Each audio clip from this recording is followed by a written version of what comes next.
Everyone, welcome और welcome back to another session of judiciary simplified. तो guys, आज हम लोग हमारी नई सीरीज़ केस पीडिया स्टार्ट करने वाले हैं। ये आपकी अल्टीमेट गाइड रहने वाली है केस लॉ के रिगार्डिंग। और अभी के लिए हम लोग जो एपी और राजस्थान के जो स्पेसिफिक टॉपिक हैं उनके केसेस लेके आए हैं। बट ऑल दो ये जितने भी केसेस हैं ये हर कॉम्पिटिटिव एग्ज़ाम जिसके अंदर आपके लॉ आता है उसके लिए यूज़फुल रहने वाले हैं।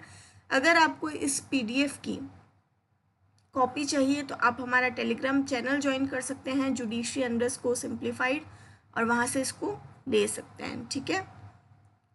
अब एक चीज़ और रहेगी कि आप लोग ये पूछेंगे कि ये केसेस हैं किस हिसाब से, सारे लैंडमार्क है क्या। मैंने कहा मैक्सिमम केसेस जो हैं इसके लैंडमार्क हैं। बस हाँ, इसमें BNS के जो आपके सेक्शंस हैं वो मेंशन नहीं किए हुए, क्योंकि आपको भी पता है BNS अभी आया है, तो 2 साल में इतनी जल्दी कोई लैंडमार्क केस आ जाए वो चीज़ पॉसिबल नहीं है। ऑल दो जहाँ जहाँ मुझे लगेगा आपको वहाँ पर रेफरेंस देते चलेंगे और आपको सिर्फ कॉरस्पॉन्डिंग करना है उस सेक्शन का। यहाँ पर IPC के सेक्शंस मेंशन होंगे, क्योंकि जो रूलिंग आई है वो अकॉर्डिंग टू IPC आई है। ठीक है, चलिए स्टार्ट करते हैं विदाउट वेस्टिंग आवर टाइम, क्योंकि बहुत लंबी PDF है। चैप्टर नंबर 1 प्रीलिमिनरी, इसके रेलेवेंट ये वाले हैं cases: Mubarak Ali Ahmad versus state of Bombay and then Central Bank of India limited versus Ram Narayan. एक चीज़ और क्लियर कर दूं, मैं हर केस के पूरे फैक्ट्स वगैरह ये सब चीज़ें नहीं बताऊंगी। मैं जस्ट साइटेशन, मतलब आपका जो केस टाइटल है वो यहाँ पे प्रनाउंस करने वाली हूँ और उसमें क्या हेल्ड हुआ, रेशियो, डिसिडेंसी, या कहीं पर मुझे ज़रूरी लगेगा तो उसके फैक्ट्स डिस्कस करेंगे। और क्योंकि मैं आपको ये PDF दे रही हूँ तो आप जितने भी, अगर आपको डिटेल स्टडी करनी है तो आप कर सकते हैं। अदरवाइज़ अगर मैं यहाँ पर एक एक केस को डिस्कस करना शुरू करूँगी तो बहुत लंबा सेशन हो जाएगा। चलिए स्टार्ट करते हैं। अब देखिए, Mubarak Ali Ahmad versus state of Bombay में क्या हेल्ड हुआ था। इसमें सुप्रीम कोर्ट ऑफ इंडिया का ये डिसीजन है। इसमें क्या था कि इशू ये था कि कोई इंडियन कोर्ट है क्या, उसकी जुरिस्डिक्शन है क्या ऐसे ऑफेंस को ट्राई करने की जो पार्टली तो आउटसाइड इंडिया हुआ है और पार्टली इनसाइड इंडिया हुआ है। अब इसमें सुप्रीम कोर्ट ने ये हेल्ड किया था कि इंडियन कोर्ट्स को है जुरिस्डिक्शन। रेशियो डिसिडेंसी क्या है इसका, मतलब क्या ऐसा रैशनल जो डिसीजन है वो इसका आया था जो कि आगे भी बाइंडिंग होगा, कि जो इंडियन क्रिमिनल लॉ है वो अप्लाई होता है जहाँ पर असेंशियल पार्ट ऑफ ऑफेंस या फिर उसका जो कॉन्सिक्वेंस है वो इंडिया के अंदर होगा। और अगर ऐसा कोई भी व्यक्ति है जो आउटसाइड द इंडिया है उसको आप यहाँ पर ट्राई कर सकते हो अगर उस ऑफेंस के अंदर सफिशिएंट टेरिटोरियल नेक्सस है विद इंडिया। मतलब कोई भी ऑफेंस कर दो आप, अगर उसका सफिशिएंट टेरिटोरियल नेक्सस है विद इंडिया, इफेक्ट दिख रहा है इंडिया में, तो आप उसको ट्राई कर सकते हो। ठीक है। अब ये central Bank of India limited versus Ram Narayan, इसके अंदर भी क्या था कि जो इंडियन पीनल प्रोविजन है क्या उनकी एक्स्ट्रा टेरिटोरियल ऑपरेशन होगी क्या। तो हेल्ड यही किया था कि जो प्राइमरीली जो है ना इंडियन पीनल स्टैच्यू है उनका जो प्राइमरी इफेक्ट आएगा वो तो यहाँ की टेरिटरी में आएगा, जब तक कि अनलेस कि जो लेजिस्लेचर है वो एक्सप्रेसली कुछ और दे दे। ठीक है। जनरली टेरिटोरियल ऑपरेशन में होते हैं, मतलब पीनल प्रोविजंस कौन कौन से हो गए भाई, पीनल लॉज हो गए आपके, जैसे कि IPC है। अब IPC की जो पनिशमेंट है आपकी, है ना, जो पनिशमेंट लग रही है आपकी, वो अगर टेरिटोरियल चीज़ है तो वहाँ पर एक्सप्रेस है ना कि यहाँ पर ये पनिशमेंट लगेगी। बट हाँ, अगर कहीं पर एक्सप्रेसली मेंशन नहीं कर रखा कि भाई आउटसाइड द इंडिया भी अगर कोई क्राइम हो रहा है तो ये चीज़ अप्लाई होगी, तो वहाँ पर नहीं लगेगी। तो ये बस इतना सा एक बेसिक जो फंडामेंटल है, इसका इंटरप्रिटेशन कैसा होगा वो चीज़ बताई गई थी इसके अंदर। अब चलिए, अब चैप्टर 2 है आपका जनरल एक्सेप्शंस। जनरल एक्सेप्शंस, अब ये चैप्टर 2 ये एग्जैक्ट चैप्टराइजेशन नहीं है ये, क्योंकि मैंने बहुत सारे इसके अंदर टॉपिक्स लिए हैं तो मैंने उनको चैप्टर्स के अंदर डिवाइड कर दिया है। ठीक है ना, एग्जैक्ट चैप्टराइजेशन नहीं है, I am repeating it again. अब इसके रेलेवेंट केस लॉस क्या हैं, मिस्टेक ऑफ फैक्ट का है state of Odisha versus Ram Bahadur Thapa. इसमें क्या हुआ था कि जो अक्यूज था वो ट्रैवल कर रहा था एक फॉरेस्ट में और उसको अटैक हुआ था उसके ऊपर कि वहाँ पर कुछ डेंजरस क्रिएचर्स हैं। ठीक है, जो कि जेन्युइन मिस्टेक भी थी। अब नहीं होता क्या कि हमको लगता है पीछे से झाड़ियों के पीछे से, मतलब वो हिल रही हैं झाड़ियाँ, तो हमको लगता है अरे क्या पता कोई जानवर होगा वहाँ पर, है ना, तो उस तरह से एक्ट हुआ था। अब इसमें क्या हुआ कि mistake of fact done in good faith can provide protection, good faith requires due care and attention. इसका मतलब क्या है, इसका आपको बेनिफिट कब मिलेगा, मिस्टेक ऑफ फैक्ट का तभी बेनिफिट मिलेगा जब एक्ट जो है वो आपने गुड फेथ में किया है, साथ ही साथ में ड्यू केयर एंड अटेंशन आपने वहाँ पर दिया है। फिर आता है आपके आर वर्सेस टॉल्सन, ये एक इंग्लिश लॉ का केस है। इसके अंदर क्या था, जो वुमेन थी उसने रीमैरी कर लिया था किसी और व्यक्ति के साथ में। उसको लगा था कि उसका जो हस्बैंड है वो डेड है, बाद में पता चलता है कि उसका हस्बैंड तो जिंदा है। तो ये एक रीजनेबल मिस्टेक ऑफ फैक्ट थी और इसको क्रिमिनल लाइबिलिटी को एक्सक्यूज किया जा सकता है जहाँ पर स्टैच्यू रिक्वायर करता है गिल्टी माइंड। मतलब क्या है, इतनी सी बात है कि अगर आपने कोई चीज़ मिस्टेक ऑफ फैक्ट में की है ना, तो आपको उसका बेनिफिट कब मिलेगा, तभी मिल सकता है जब आपने स्टैच्यू के अंदर वो चीज़ मेंशन कर रखी है कि उस पर्टिकुलर एक्ट के लिए गिल्टी इंटेंशन होना ज़रूरी है। यहाँ पर गिल्टी इंटेंशन था नहीं था, क्या हेल्ड हुआ वो चीज़ अलग चीज़ है, ठीक है। ये फैक्ट्स हैं सिर्फ केस के। अब state of Maharashtra versus Mayer Hans George. अब इसके अंदर क्या था, जो अक्यूज था उसने इंपोर्ट किया था गोल्ड, वायलेट किया था गवर्नमेंट नोटिफिकेशन और प्लीड की थी इग्नोरेंस। इसमें क्या था कि mistake of law is no defence, protection exist only for mistake of fact. अब दो चीज़ें देखो आप यहाँ पर, जो मिस्टेक ऑफ फैक्ट है वो तो एक्सक्यूजेबल है, बट मिस्टेक ऑफ लॉ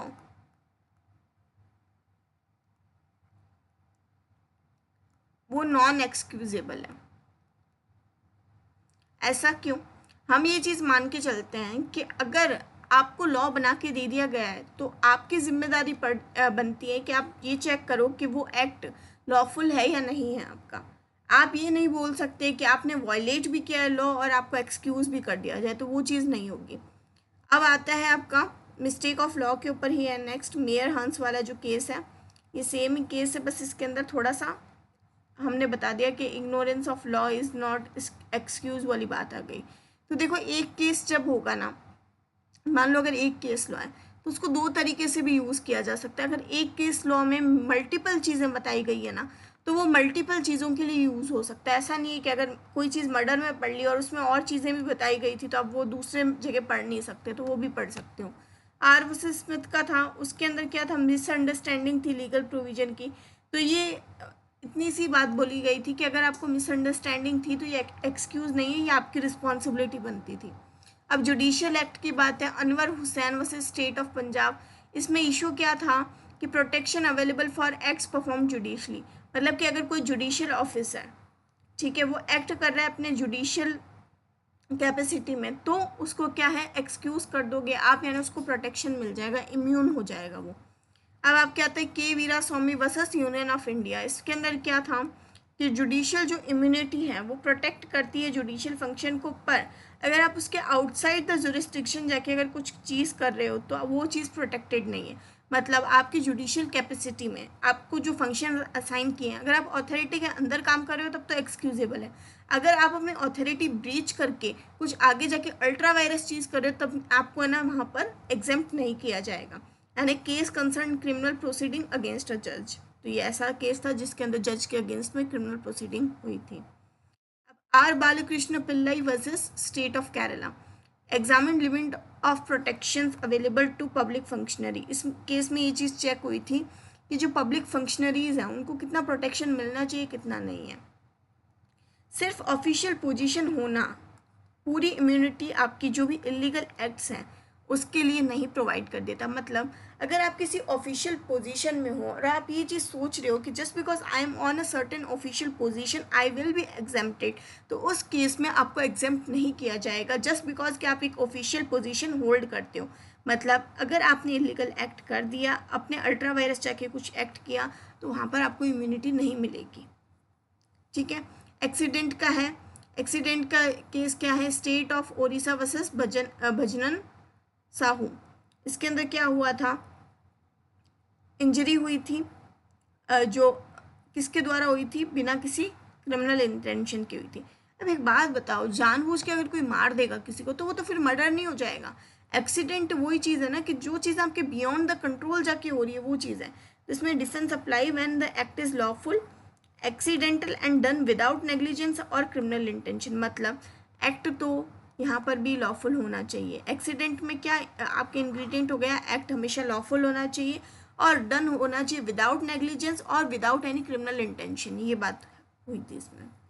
अब आर वर्सेस विलियम, ये एक इंग्लिश केस लॉ है, तो इसमें बताया गया था कि accident is a defence where harm is unintended and reasonable precautions were taken. Accident को आप एज ए कंप्लीट डिफेंस ले सकते हो, जबकि जो हार्म हुआ है वो अनइंटेंडेड था और साथ में आपने सारे रीजनेबल जो प्रिकॉशंस थे वो लिए थे।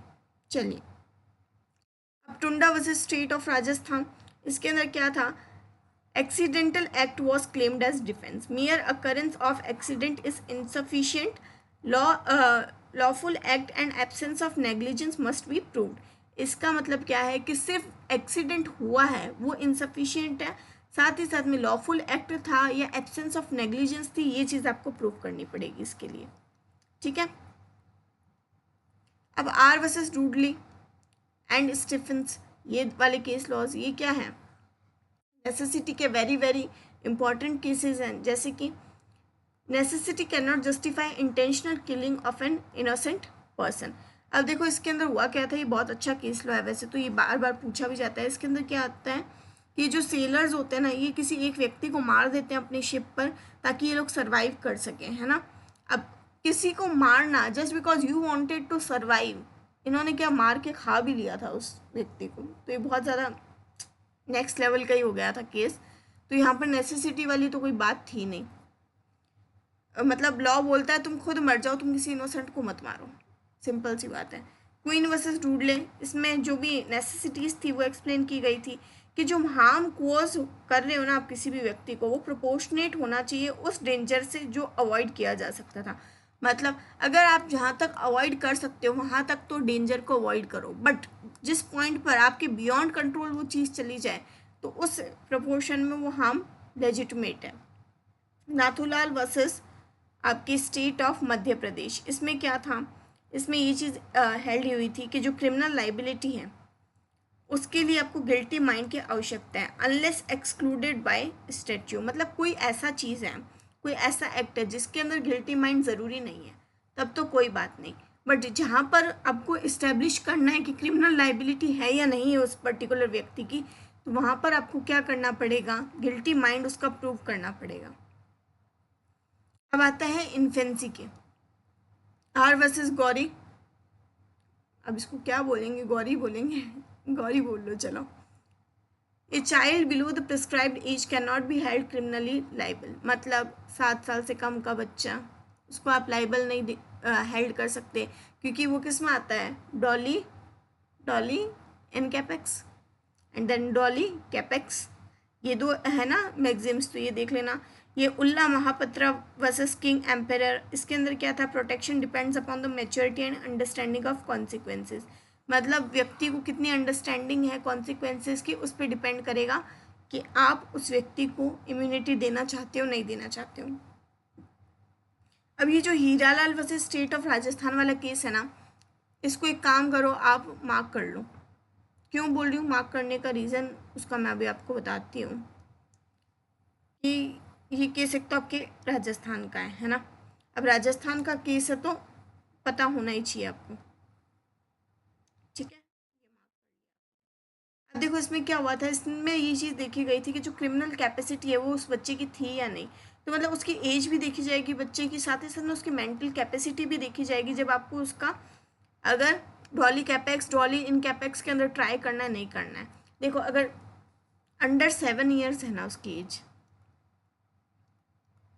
तब तो आप उसको पूरा का पूरा आप उसको इम्यून करते हो, और 7 से लेकर 12 वाली जो एज है ना वहाँ पर पार्शियल इम्यूनिटी प्रेजेंट होती है, तो वो वाली बात है, ठीक है। अब इंसेनिटी के लिए बहुत ही फेमस केस है मैग्नॉटेंस केस। इसके अंदर क्या है, जो अक्यूज था उसने एक पर्सन को accuse killed a person believing he was persecuted, ठीक है। तो इसमें इस्टेब्लिश किया हुआ था कि accuse must not know nature of the act और डेट इट इज़ रॉन्ग, मतलब आपका जो अक्यूज है ना उसको तभी आप इम्यूनिटी दे सकते हो इंसेनिटी की जब उस व्यक्ति को ये चीज़ नहीं पता कि वो नेचर ऑफ एक्ट कैसा है। अगर उसको नेचर ऑफ एक्ट समझ में आ रहा है तो वो इंसेन तो नहीं होगा, ठीक है ना। तो इंसेनिटी यहाँ पर एक चीज़ और ध्यान रखना है, यहाँ पर मेडिकल इंसेनिटी की नहीं बात हो रही है, यहाँ पर लीगल इंसेनिटी की बात हो रही है। Legal insanity.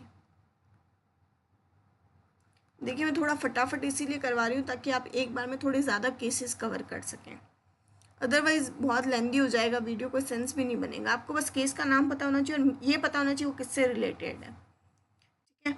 अब ढैया भाई छगन भाई Thakkar versus state of Gujarat. इसमें क्या है, अक्यूज ने किल कर दिया था अपनी वाइफ को और प्लीडेड की थी कि इंसेनिटी में, अरे मैं तो पागल हो गया था इसलिए मैंने मार दिया।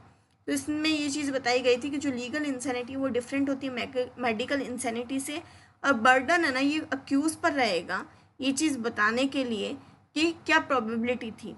अब मान लो कोई व्यक्ति ये बोल रहा है कि भाई ये तो है ही पागल, इसको तो ऐसे दोहरे पड़ते हैं, ये पढ़ते हैं, वो मेडिकल इंसेनिटी में आ जाता है। लीगल इंसेनिटी थी या नहीं थी, ये चीज़ बहुत इंपॉर्टेंट है। तो आप जाकर प्लीज़ लीगल इंसेनिटी और मेडिकल इंसेनिटी का डिफरेंस देख लीजिएगा, ये मेंस के पर्पज से भी इम्पॉर्टेंट है आपके। Bapu and Gajraj Singh versus state of Rajasthan, ये राजस्थान का है आपके। अब इसमें क्या था, अक्यूज ने क्लेम की थी insanity after committing murder, murder कर दिया फिर वो बोलता है मैं तो इंसेन हूँ। तो इसमें ये चीज़ बताई गई थी कि जो डिफेंस है उसके लिए प्रूफ चाहिए होता है कि जो अक्यूज है वो इनकेपेबल था knowing the nature of the offence और रॉन्गफुलनेस ऑफ एक्ट। मतलब आपको ये बताना पड़ेगा कि वो जो अक्यूज था पर्टिकुलर उसको कोई भी नॉलेज नहीं था कि वो एक्ट है वो रॉन्गफुल है या उसका जो नेचर है ना वो ऐसा है कि उससे कोई खतरनाक चीज़ हो जाएगी। तो नेचर कॉन्सिक्वेंसेस ये समझने की जो बुद्धि वाली बात है ना, ये वो बात है। Surendra Mishra versus state of Jharkhand, plea of insanity was raised after conviction. मतलब उस व्यक्ति की दोष सिद्धि होने के बाद में प्ली ऑफ इंसेनिटी अराइज की हुई थी।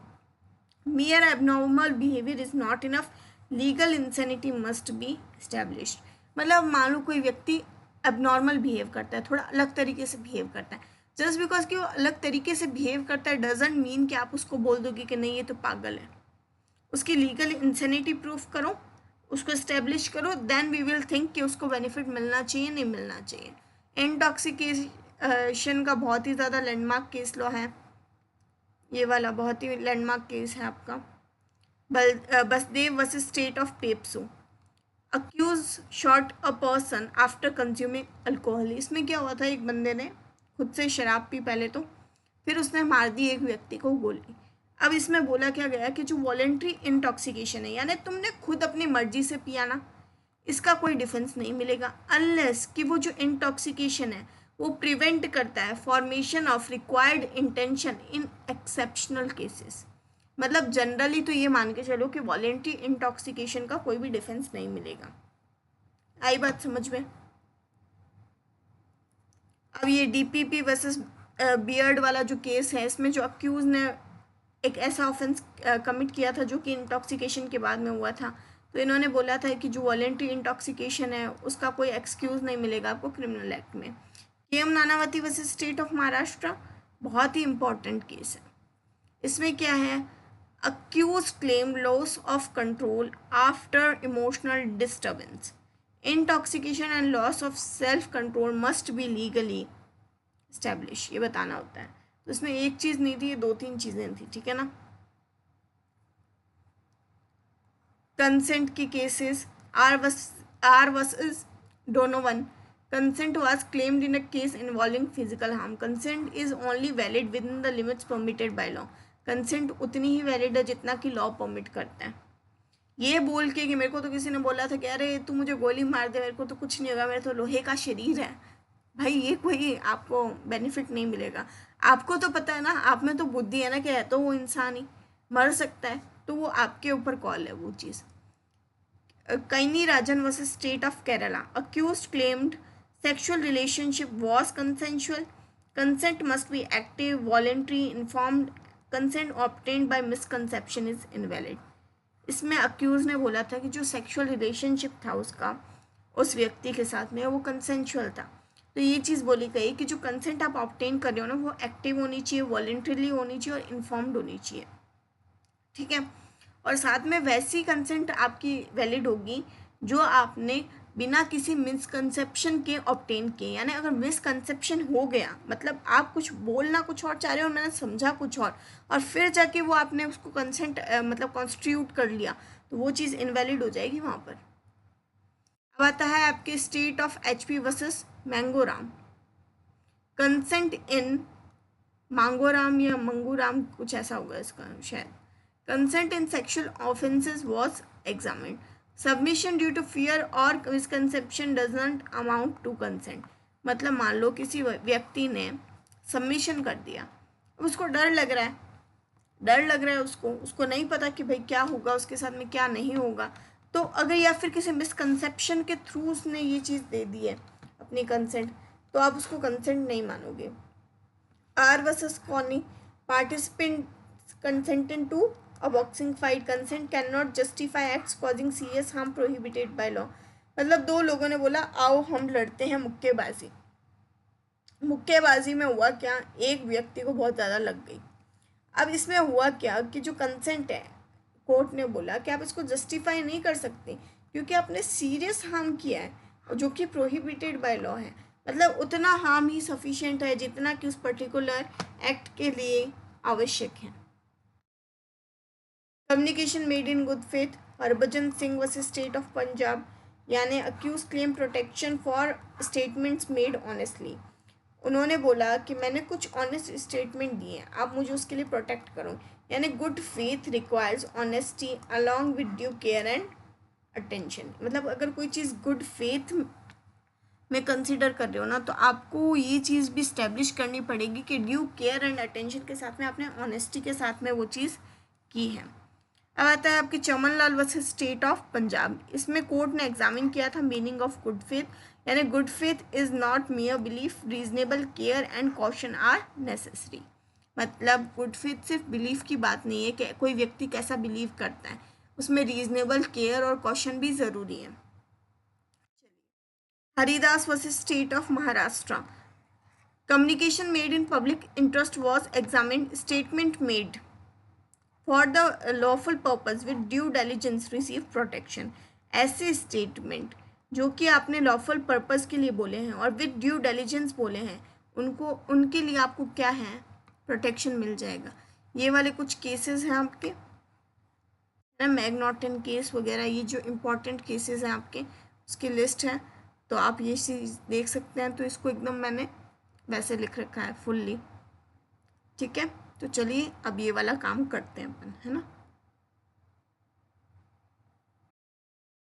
अब देखिए स्टेट ऑफ महाराष्ट्र वगैरह ये सारे आपने पढ़ लिए ना। अब कुछ कुछ केसेस हैं जो आपको डिटेल में पढ़ने, जैसे कि ये मैग्नॉटन केस है, ठीक है, तो ये आप अच्छे से पढ़ लीजिएगा। R versus Dudley and Stephens, ये वाला केस आप अच्छे से पढ़ लीजिएगा। State of Maharashtra versus Mayer Hans Johns होगा आई थिंक, ये वाला पढ़ लीजिएगा। ये ढैया भाई छगन भाई Thakkar versus state of Gujarat, ये अच्छे से पढ़ लीजिएगा, ठीक है। Basdev versus state of PEPSU, ये अच्छे से पढ़ लीजिएगा। Yogendra Morarji versus state of Gujarat, ये मैं आपको बता देती हूँ, है ना। इसमें यही हुआ था कि जो राइट बिगिन होता है किसी भी व्यक्ति का अगेंस्ट द प्राइवेट डिफेंस, वो उसी समय शुरू होता है जबकि रीजनेबल एप्रहेंशन ऑफ डेंजर अराइज होता है। यानी एक्चुअल कमीशन ऑफ ऑफेंस ज़रूरी नहीं है, बट अगर आपको लगता है the moment you feel that you are in such a danger that it will harm you और योर पर्सन और योर बॉडी, तो वहाँ पर आपके लिए ये राइट अराइज हो जाएगा।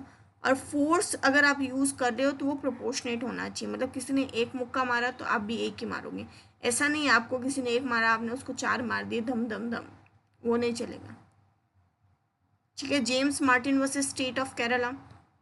इसमें एक चीज़ देख लो कि जो राइट है वो तब तक ही कंटिन्यू होगा आपका प्राइवेट डिफेंस का जब तक कि वो डेंजर कंटिन्यू हो रहा है। मतलब मान लो कि कोई आपको जब तक मार रहा है या आपको लग रहा है कि वो इतना आपके पेरिफेरली पास में है कि वो आपको मार सकता है, तब तक ही आपका वो राइट है पीडी का, ठीक है ना।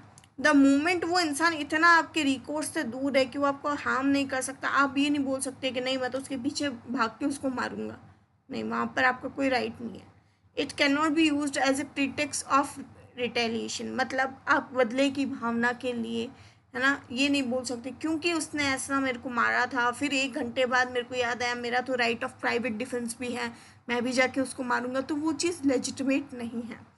The force use must be reasonable and necessary, उतना ही फोर्स यूज करना है जितना कि रीजनेबल है और ज़रूरी है, यानी नेसेसरी है। Darshan Singh versus state of Punjab, ये एक ज़रूरी है आपके लिए केस। इसके अंदर क्या था कि जो राइट ऑफ प्राइवेट डिफेंस है वो एक प्रिवेंटिव है, ना कि प्यूनिटिव है। मतलब आप अपने प्रिवेंशन के लिए यूज़ करोगे, ना कि किसी को पनिश करने के लिए। It must be judged from the point of view of a reasonable person facing imminent danger. मतलब ये चीज़ कैसे डिसाइड करेंगी कि भाई राइट ऑफ प्राइवेट डिफेंस है या नहीं है। एक जो व्यक्ति है, कोई भी ऐसा व्यक्ति जो रीजनेबल है, ठीक ठाक मानसिकता का एक मतलब इंसान जैसा इंसान है, अगर वो उस जगह पे होता तो वो क्या चीज़ करता, उसके व्यू पॉइंट को ध्यान रखते हुए हम लोग ये चीज़ डिसाइड करेंगे।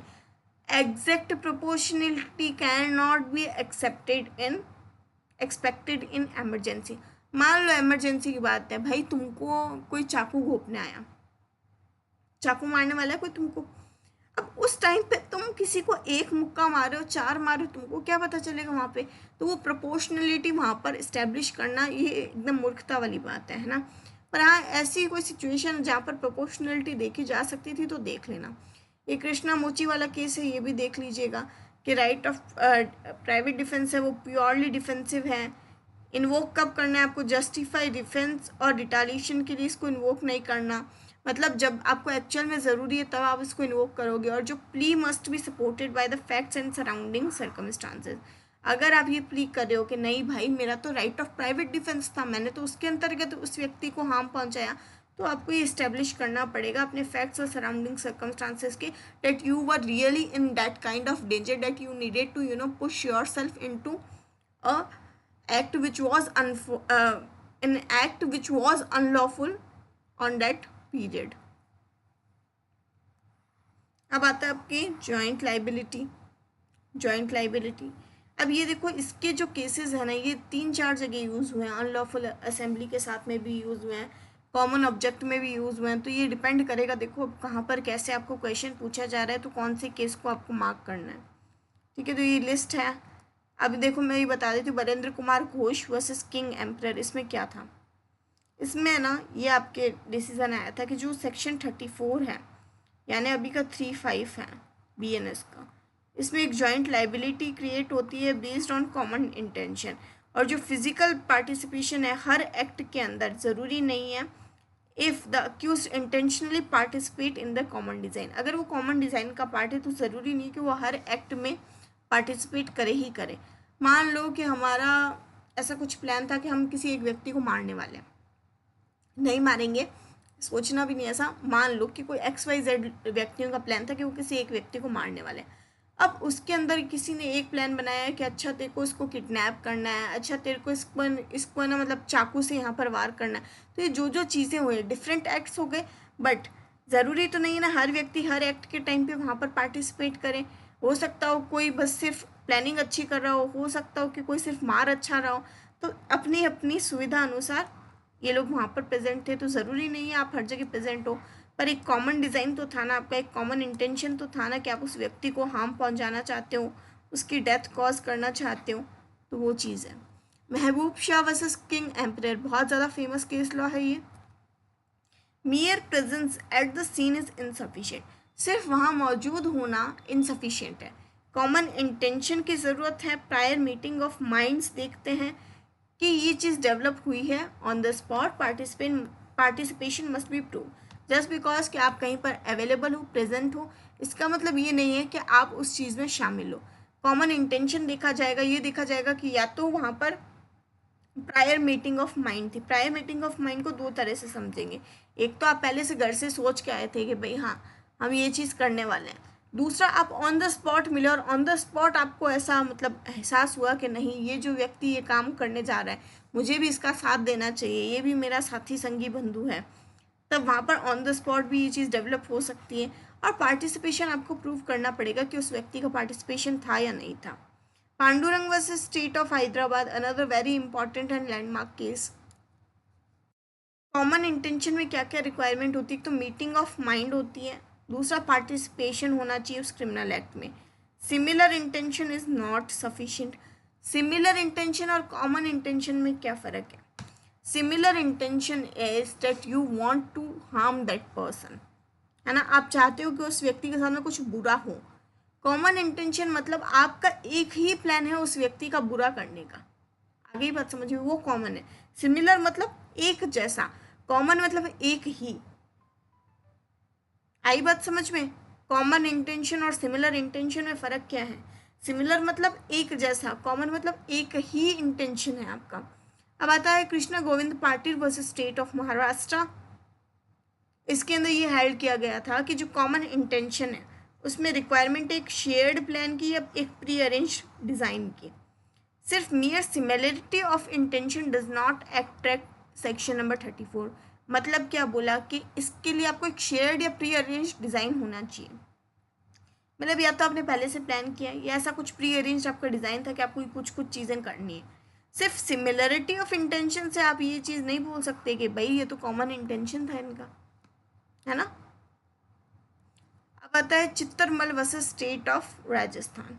इसके अंदर क्या बोला था, इसके फैक्ट्स देख लो कि accused jointly participated in the assault leading to death, direct evidence of prior planning was absent. अब इस अक्यूज ने क्या किया था, इसने पार्टिसिपेट किया था असॉल्ट के अंदर जिससे कि उस व्यक्ति की डेथ हो गई थी। अब इसमें डायरेक्ट एविडेंस तो था नहीं कि भाई ये बंदा भी इस साजिश में शामिल था नहीं था, है ना। तो इशू ये था कि यहाँ पर कॉमन इंटेंशन इन्फेर होगा या नहीं होगा, है ना, उसका इन्फ्रेंस लेंगे या नहीं लेंगे। तो सुप्रीम कोर्ट ने अपहेल्ड किया था इस व्यक्ति का कन्वेंशन और ये चीज़ बताई थी कि कॉमन इंटेंशन में बी इन्फेरेंट फ्रॉम, मतलब ज़रूरी नहीं है कि वहाँ पर मौजूद हो के कुछ प्लानिंग की है तभी मान रहे हो आप। कंडक्ट भी देखा जाएगा अक्यूज़ का, नेचर भी देखा जाएगा अटैक का, वेपन कैरीड या नहीं, सर्कमस्टेंसेस क्या थे before during and after the incident. तो मतलब कंडक्ट से भी आप उस व्यक्ति को जज कर सकते हो कि उसका इंटेंशन था या नहीं था। आ गई बात समझ में? Mizaji versus state of Uttar Pradesh. Common object में डेवलप ऑन द स्पॉट। व्यक्ति का जो कॉमन ऑब्जेक्ट है वो ऑन द स्पॉट भी डेवलप हो सकता है। फर्क है कॉमन ऑब्जेक्ट कॉमन इंटेंशन के अंदर, ध्यान रखना ये चीज़। और साथ में इसको आप इन्फेयर कैसे करोगे कि कॉमन ऑब्जेक्ट है किसी व्यक्ति का? कंडक्ट देखोगे आप उन मेंबर्स का, नेचर देखोगे वीपन्स का जो ये कैरी कर रहे हैं, सराउंडिंग सर्कमस्टांसेस भी देखोगे। मसलती वर्सेस स्टेट ऑफ उत्तर प्रदेश। हुआ क्या था कि एक अनलॉफुल असेंबली थी, बड़ी थी, उन्होंने अटैक किया किसी दूसरे ग्रुप पर जिससे काफ़ी लोगों की डेथ हो गई।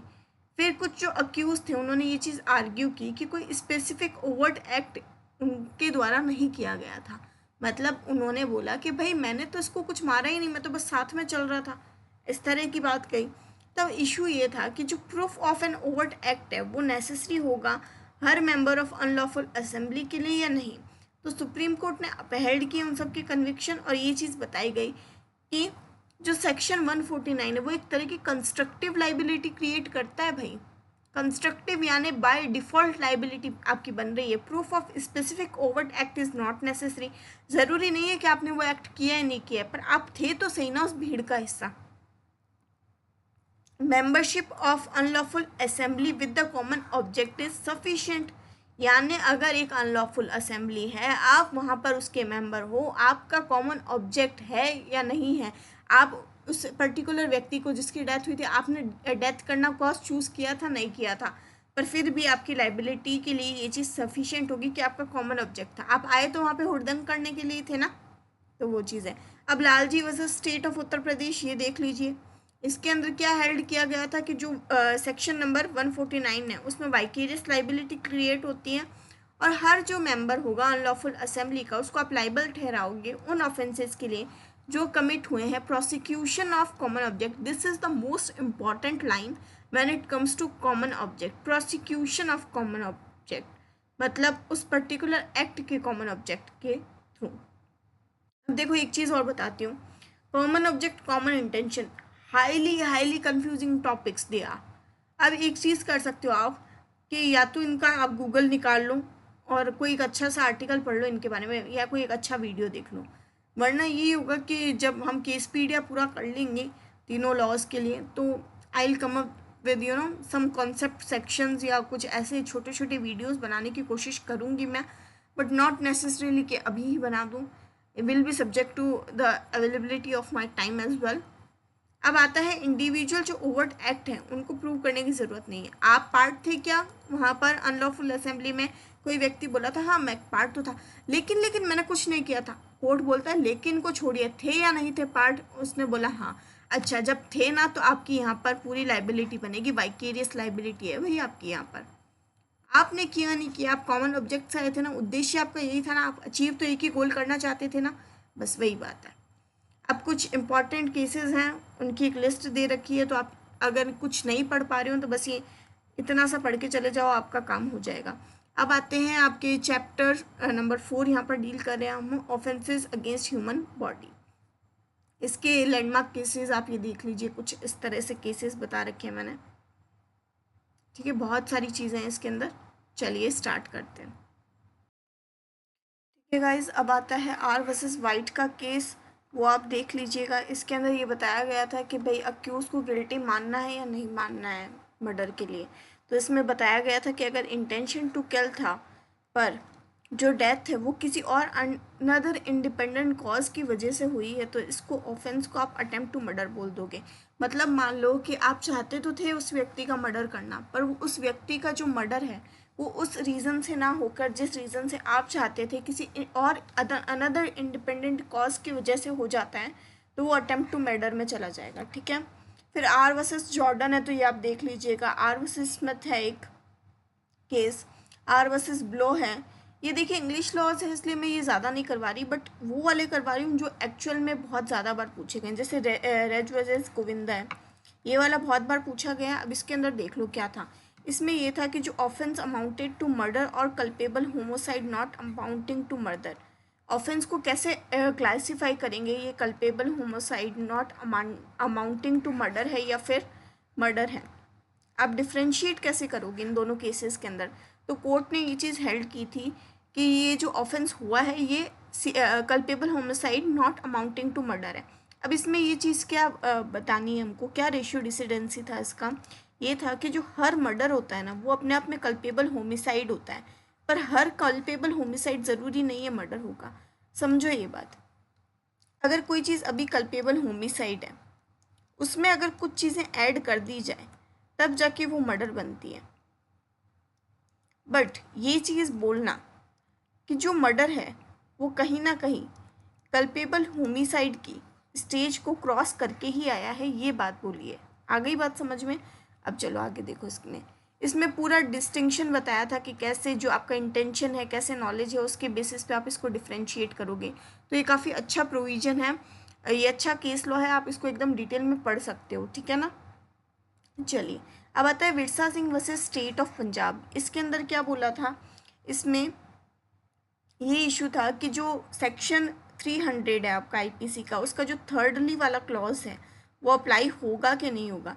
ये चीज़ बताई गई थी इसके अंदर कि अगर बॉडीली इंजरी है वो अगर आप इंक्लूड कर रहे हो तो वो इंटेंशनली इन्फ्लिक्टेड होनी चाहिए. मतलब कि ऐसा नहीं होना चाहिए कि बॉडीली इंजरी हो गई पर आपका इंटेंशन नहीं था. आपका इंटेंशन था वो करने का, फिर हुआ है. इंजरी को आपको प्रूफ करना पड़ेगा, आपको बताना पड़ेगा कि हाँ इंजरी हुई है, और इंजरी सफिशिएंट होनी चाहिए ऑर्डिनरी कोर्स में कि वो कॉज कर दे डेथ में. मतलब इंजरी का नेचर इतना होना चाहिए, इतनी ग्रेव होनी चाहिए कि उस इंजरी की वजह से किसी व्यक्ति की ऑर्डिनरी कोर्स में डेथ हो जाएगी. और accused must have intended to inflict that particular injury. और मतलब अक्यूज का ये पूरा इंटेंशन था, पूरा है ना, मतलब अपना मानस था. इंटेंशन मतलब गिल्टी इंटेंशन. यहाँ पर आई बात समझ में. गिल्टी इंटेंशन था कि उसके उस एक्ट करने की वजह से वो पर्टिकुलर जो इंजरी है वो उस व्यक्ति को हो जाएगी. अब आता है आपका state of Andhra Pradesh versus रवैया राया वरप्पू पुनैया. ठीक है. तो ये भी एक इम्पॉर्टेंट केस लॉ है, आप इसको मार्क कर सकते हैं, आप इसको मार्क कर सकते हैं, ये भी काफ़ी बार पूछा जाता है. ठीक है. अब देखिए इसमें क्या बताया गया था. इसमें फैक्ट्स ये थे कि जो अक्यूज़ है उसने कॉज की थी death of victim during an assault. अब इशू ये था कि जो उसका ऑफेंस है उसको आप मर्डर बोलोगे या नहीं बोलोगे. मतलब असॉल्ट के दौरान उस व्यक्ति की मृत्यु हो गई थी, तो इशू ये था कि कल्पेबल होमिसाइड और मर्डर में क्या डिफरेंस आएगा। अब देखो एक चीज़ बात समझो इसको, जो मर्डर होता है ना, मर्डर वो तो डेथ हो गई है उस व्यक्ति की। कल्पेबल होमिसाइड यानी मतलब अनजाने में वो डेथ हो गई है, मतलब आप चाहते नहीं थे आपके एक्ट से उस व्यक्ति की डेथ हो, पर आपका जो एक्ट था वो इस नेचर का था कि आपको पता है कि उससे डेथ भी हो सकती है, तो ये कल्पेबल होमिसाइड है। देखो सुप्रीम कोर्ट ने एक्सप्लेन किया था इसमें डिस्टिंक्शन कि कल्पेबल होमिसाइड है ना वो एक जीनस है और मर्डर क्या है उसकी एक स्पीसीज है। The distinction lines in the degree of the intention and probability of the death. Degree हम लोग कंसीडर करेंगे कि किस डिग्री का आपका इंटेंशन था और प्रोबेबिलिटी क्या थी उस पॉइंट पर डेथ होने की। ठीक है, अब मान लो इसको ऐसे समझो कि तुमने मारा किसी को एक थप्पड़, उस एक थप्पड़ से किसी की डेथ हो जाएगी क्या? हमने कहा नहीं होगी। आपने मारा किसी को एक चाकू का शॉट, डेथ होने के चांसेस है क्या? हमने कहा हाँ हो सकते हैं अगर किसी वाइटल ऑर्गन पे लग जाए तो वो इंटेंशन क्या था, वो प्रोबेबिलिटी क्या थी आपके उस एक्ट की, वो चीज़ें चेक की जाएगी कि वो मर्डर को अमाउंट करेगा नहीं करेगा, और फिर उस हिसाब से डेथ हुई है तो क्या कॉन्सिक्वेंसेज है, तो ये वेरी करेगा fact to fact. K M Nanavati versus state of Maharashtra, ये वाला जो केस है ना आपका, इसका मैंने पूरा एक वीडियो बना रखा है ये केस समझाने के लिए, तो आपको चैनल पे मिल जाएगा ये वाला वीडियो, ठीक है ना। ये मेरा one of the first videos था चैनल पे रिगार्डिंग जुडिशरी सिंप्लीफाइड, तो आप ये चीज़ देख सकते हो। अब इसमें क्या था, इसमें ये चीज़ बताई गई थी कि इनकी वाइफ का एक इलिसिट रिलेशनशिप था मिस्टर आहूजा के साथ में, फिर वो वहाँ पर जाते हैं, उसको गोली मार देते हैं, एंड देन फिर ग्रेव एंड सडन प्रोवोकेशन का डिफेंस लेते हैं। अब इसमें सुप्रीम कोर्ट ने इनकी प्ली रिजेक्ट कर दी थी और इनका कन्विक्शन अपहेल्ड हुआ था। ये बात मैंने उस वीडियो के लास्ट में भी बताई। अब इसमें ये था कि हमको टेस्ट पता चल गया ग्रेव एंड सडन प्रोवोकेशन का कि भाई कैसे मानना है हमको, ठीक है। और सफिशिएंट टाइम का बताया गया कि सफिशिएंट टाइम क्या होगा कि आपका जो पैशन है यानी आपका जो गुस्सा है, आपका जो तापमान है वो नीचे आ जाए, और इसमें एक्सेप्शन अवेलेबल नहीं होगा। सब्सिक्वेंट रिटालिएशन की बात की गई है यहाँ पर कि अगर आप बाद में जाके कोई ये चीज़ कर रहे हो तो वो डेलिब्रेशन है आपका और वो अमाउंट टू मर्डर होगा। मतलब ये बात देखो कि आपने एक तो आपके साथ में कुछ हुआ, आपने हाथों हाथ है ना जाकर उस चीज़ का समाधान कर लिया, पर कुछ ऐसे लोग होते हैं जो हाथों हाथ कुछ नहीं करते और बाद में समय का इंतज़ार करते हैं फिर करते हैं, तो फिर वो ये नहीं बोल सकते भाई मेरा तो ग्रेव एंड सडन प्रोवोकेशन था, कूलिंग ऑफ पीरियड मिला ना। अगर आज किसी ने आपको एक थप्पड़ मारा है तो उसके बदले में आप थप्पड़ उसको, ऐसा तो है नहीं ना 1 महीने बाद मारोगे, 10 महीने बाद मारोगे और बोलोगे मेरा तो ग्रेव एंड सडन प्रोवोकेशन था, तो वो चीज़ तो पॉसिबल नहीं है ना। वही चीज़ है। एक आता है आपके Pullicherla Nagaraju versus state of Andhra Pradesh का केस है।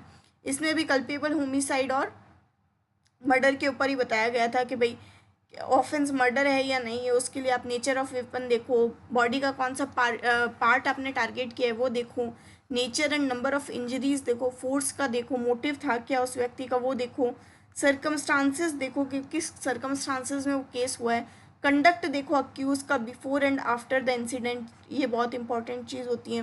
फिर आपके जागृति देवी versus state of Himachal Pradesh का केस है, ठीक है। इसमें ये बताया था कि भाई यहाँ पर सडन फाइट हुई थी, कोई प्रीमेडिटेशन नहीं था, एक्ट जो है वो हीट ऑफ पैशन में हुआ था, और ऑफेंडर है उसने कोई अनड्यू एडवांटेज नहीं लिया उस एक्ट का, और कोई क्रूअल या अनयूजल मैनर को यूज़ नहीं किया उसमें, तो वो चीज़ें बताई गई है कि भाई एक्चुअल में आपको कब मिलेगा बेनिफिट, कब नहीं मिलेगा। अब आता है आपका state of MP versus Salim, ये वाला आप केस देख सकते हो, अटेम्प्ट टू मर्डर के बारे में है कि डिसाइसिव फैक्टर क्या होता है आपका इंटेंशन और नॉलेज पे डिपेंड करता है। फिर आपका आता है हरी सिंह वर्सेस सुखवीर सिंह, ये वाला केस है। इसके अंदर क्या हुआ था, इसके अंदर ये हुआ था कि आपका इंटेंशन क्या है वो इम्पॉर्टेंट रोल प्ले करेगा डिसाइड करने के लिए कि आपका क्या इंटेंशन है, आप उसको मारना चाहते थे, आप चाहते थे उसको इंजरी हो, उस बेसिस पे हम लोग डिसाइड करेंगे। और इंटेंशन कैसे पता लगा सकते हैं हम, वीपन से भी पता लगा सकते हैं, कौन से पार्ट ऑफ बॉडी को टारगेट किया गया, सर्कमस्टांसेस क्या है उस असॉल्ट के, है ना। ग्रेविटी ऑफ इंजरी वो कंक्लूसिव नहीं है, मान लो कि जो इंजरी लगी है वो कितनी ग्रेवियस है वो कंक्लूसिव फैक्टर नहीं होगा। मतलब मानो ये एक व्यक्ति था, इसको इंजरी तो सीरियस हो गई, सीरियस नेचर की हो गई, बट वीपन जो है जो यूज़ हुआ वो मतलब इतना सीरियस नहीं था, मतलब कोई आम वीपन था, एक बहुत ही ऑर्डिनरी वेपन था, कोई ऐसा तीखा नुकीला धारदार हथियार नहीं था। तो वो सब चीज़ें देखी जाती हैं। आई बात समझ में। फिर आता है आपका जगेराम वर्सेस स्टेट ऑफ हरियाणा, ये वाला केस तो आप ये देख लीजिएगा, ग्रीवियस हर्ट वगैरह बता रखा है इसके अंदर। अब इसके अंदर आप ये देख लो खाली कि हर्ट ग्रीवियस है या नहीं है, ये डिपेंड किस पर करेगा, उन कैटेगरीज पे डिपेंड करेगा जो कि 320 आईपीसी में बता रखी है। ग्रीवियस हर्ट कब कब होता है, आपको उसके इंग्रेडिएंट्स देखने हैं, वो अगर इंग्रेडिएंट्स फुलफिल हो रहे हैं तो वो ग्रीवियस हर्ट है, वरना नहीं है। और मेडिकल एविडेंस भी देखे जाएंगे स्टैट्यूटरी डेफिनेशन के साथ में, मतलब उसकी मेडिकल रिपोर्ट्स क्या बोल रही हैं वो चीज़ें भी देखी जाएगी। क्योंकि कई बार होता है ना कि हो सकता है प्राइमा फेसी सामने से कोई इंजरी नहीं दिख रही हो सकता, पर इंटरनल उसकी इंजरी हो गई हो। फिर आपका केस आता है एम मोहन वर्सेस स्टेट। इसके अंदर ये बताया गया था कि abetment requires a positive act of instigation conspiracy और इंटेंशनल एड। एबेटमेंट कब बोलोगे, जब आपने कोई ऐसा एक्ट किया जो कि पॉजिटिव है, किस दिशा के अंदर, इंस्टिगेशन की दिशा के अंदर, कॉन्स्पिरेसी यानी षड्यंत्र रचने की दिशा के अंदर, इंटेंशनल एड के दिशा के अंदर, और ऑर्डिनरी क्वेरल्स या harassment without more do not constitute amendment. मतलब ये मान लो कि अगर जो नॉर्मल लड़ाई झगड़े हरेसमेंट हो रहे हैं ना, उनको आप अबेटमेंट में नहीं मानोगे, है ना, कि किसी ने चिंगारी लगा दी, लोग कहते हैं अरे इसने तो अबेटमेंट किया, आपस में दोस्तों वगैरह में लड़ाई वगैरह हो जाती है, तो उसके रिगार्डिंग ये ऑफेंस नहीं कंस्टिट्यूट करोगे आप। मतलब हर चीज़ डिपेंड करेगी क्या स्थिति में वो क्राइम हो रहा है क्या नहीं हो रहा है। अब आता है आपके Gurcharan versus state of Punjab, ये वाला केस है 2020 का। इसमें रेशियो डिसिडेंसी ये थी कि जो मियर हैरेसमेंट और क्रूअल्टी है ये इनसफिशिएंट है, और एक क्लियर एक्ट होना चाहिए इंस्टिगेशन का या इंटेंशनल एड का। डायरेक्ट और प्रॉक्सिमेट लिंक होना चाहिए अक्यूज के कंडक्ट और सुसाइड, ये असेंशियल है। मतलब अगर किसी व्यक्ति ने सुसाइड कर ली है ना, तो उस व्यक्ति के हैरेसमेंट की वजह से की है या नहीं की, वो सब चीज़ें बहुत इंपॉर्टेंट होगी। और कंडक्ट ऑफ अक्यूज है उसको आप ध्यान में लेते हुए आगे काम करोगे।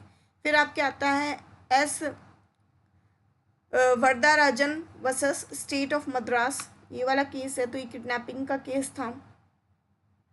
इसमें क्या हाइड किया गया कि voluntarily accompaniment by the minor is not taking, there must be active participation, inducement और enticement of the by the accused.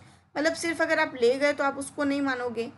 Not taking मतलब सिर्फ ले जाना किडनैपिंग में नहीं आएगा, उसमें देखना पड़ेगा कि एक्टिव पार्टिसिपेशन था क्या, इंड्यूसमेंट था क्या, वहाँ पे इंटाइसमेंट था क्या। तो ये चीज़ें मानी गई थी और एक्विट कर दिया गया था सुप्रीम कोर्ट के द्वारा इन अक्यूज को। फिर आपके आता है Thakorlal D Vadgama versus state of Gujarat. ये क्या बोलता है कि टेकिंग और enticing does not require physical force, ज़रूरी नहीं है कि आप फिजिकली फोर्स यूज़ करके ही ये काम करो। Active inducement causing a minor to leave lawful guardianship is sufficient to constitute kidnapping. मतलब अगर आप उस व्यक्ति को एक्टिवली इंड्यूस कर रहे हो कि वो माइनर जो है वो अपने लॉफुल गार्जियनशिप को छोड़कर अगर आपके साथ आ जाता है तो वो भी सफिशिएंट होगा किडनैपिंग का ऑफेंस बनाने के लिए। फिर आता है कि आपके ऑफेंसेस विमेन एंड चाइल्ड के अगेंस्ट में, तो ये देख लीजिए, we are halfway on our PDF। तो जो चीज़ें मैं यहाँ पर नहीं बता रही हूँ ये PDF में शेयर करूँगी अपने चैनल में, आप जाएंगे वहाँ पे, वहाँ से डाउनलोड करेंगे, और आपको जितने केसेस पढ़ने हैं, आपको लगता है कि नहीं ये स्पेसिफिक केस मुझे पढ़ना है, आप जाएंगे उसको पढ़ेंगे, आप चाहें तो इसका प्रिंट आउट भी निकाल सकते हैं, ठीक है। फिर आपके आता है रेप और गैंगरेप के केसेस जो है वो स्टार्ट होते हैं। इसमें Tukaram versus state of Maharashtra जिसको मथुरा केस भी बोलते हैं। अब इसमें होता क्या है, ये वाला केस मैं थोड़ा बताऊंगी क्योंकि ये बड़ा केस है ना, मतलब इम्पॉर्टेंट है। इसमें एक यंग ट्राइबल गर्ल थी जिसका नाम मथुरा था, उसका रेप हुआ था एक पुलिस स्टेशन के अंदर बाय अ पुलिस पर्सन। फिर अक्यूज को एक्विट कर दिया गया था सुप्रीम कोर्ट के द्वारा इस ग्राउंड पर कि जो कंसेंट थे वो डिस्प्रूव्ड नहीं हो पाई थी। अब इसमें इशू क्या था कि absence of resistance by the prosecutrix amounts to consent. मतलब ये मान लो कि अगर कोई फीमेल वो नहीं कर रही है resist, does it amount to the consent और नॉट, ये इशू था। तो कोर्ट ने क्या किया था, एक्विट कर दिया था अक्यूज को इसके अंदर। तो इसमें प्रोसिक्यूशन को एब्सेंस ऑफ कंसेंट प्रूव करनी थी, वो कर नहीं पाए थे। दूसरा case led to major reform in rape laws through criminal amendment act 1983। इसके बाद से भाई कंसेंट है ना विक्टिम की हो नहीं हो, अगर स्पष्ट कंसेंट नहीं है ना तो आप नहीं कर सकते। तो ये एक इम्पॉर्टेंट केस है क्योंकि इससे क्रिमिनल अमेंडमेंट एक्ट पे बहुत फ़र्क पड़ा था।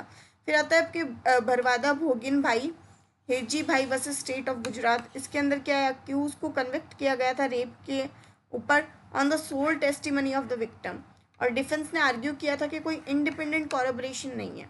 तो मतलब इसमें ये चीज़ क्वेश्चन में थी कि क्या कोरपोरेशन करवाना ज़रूरी है क्या प्रोसिक्यूटर्स के स्टेटमेंट का या नहीं है।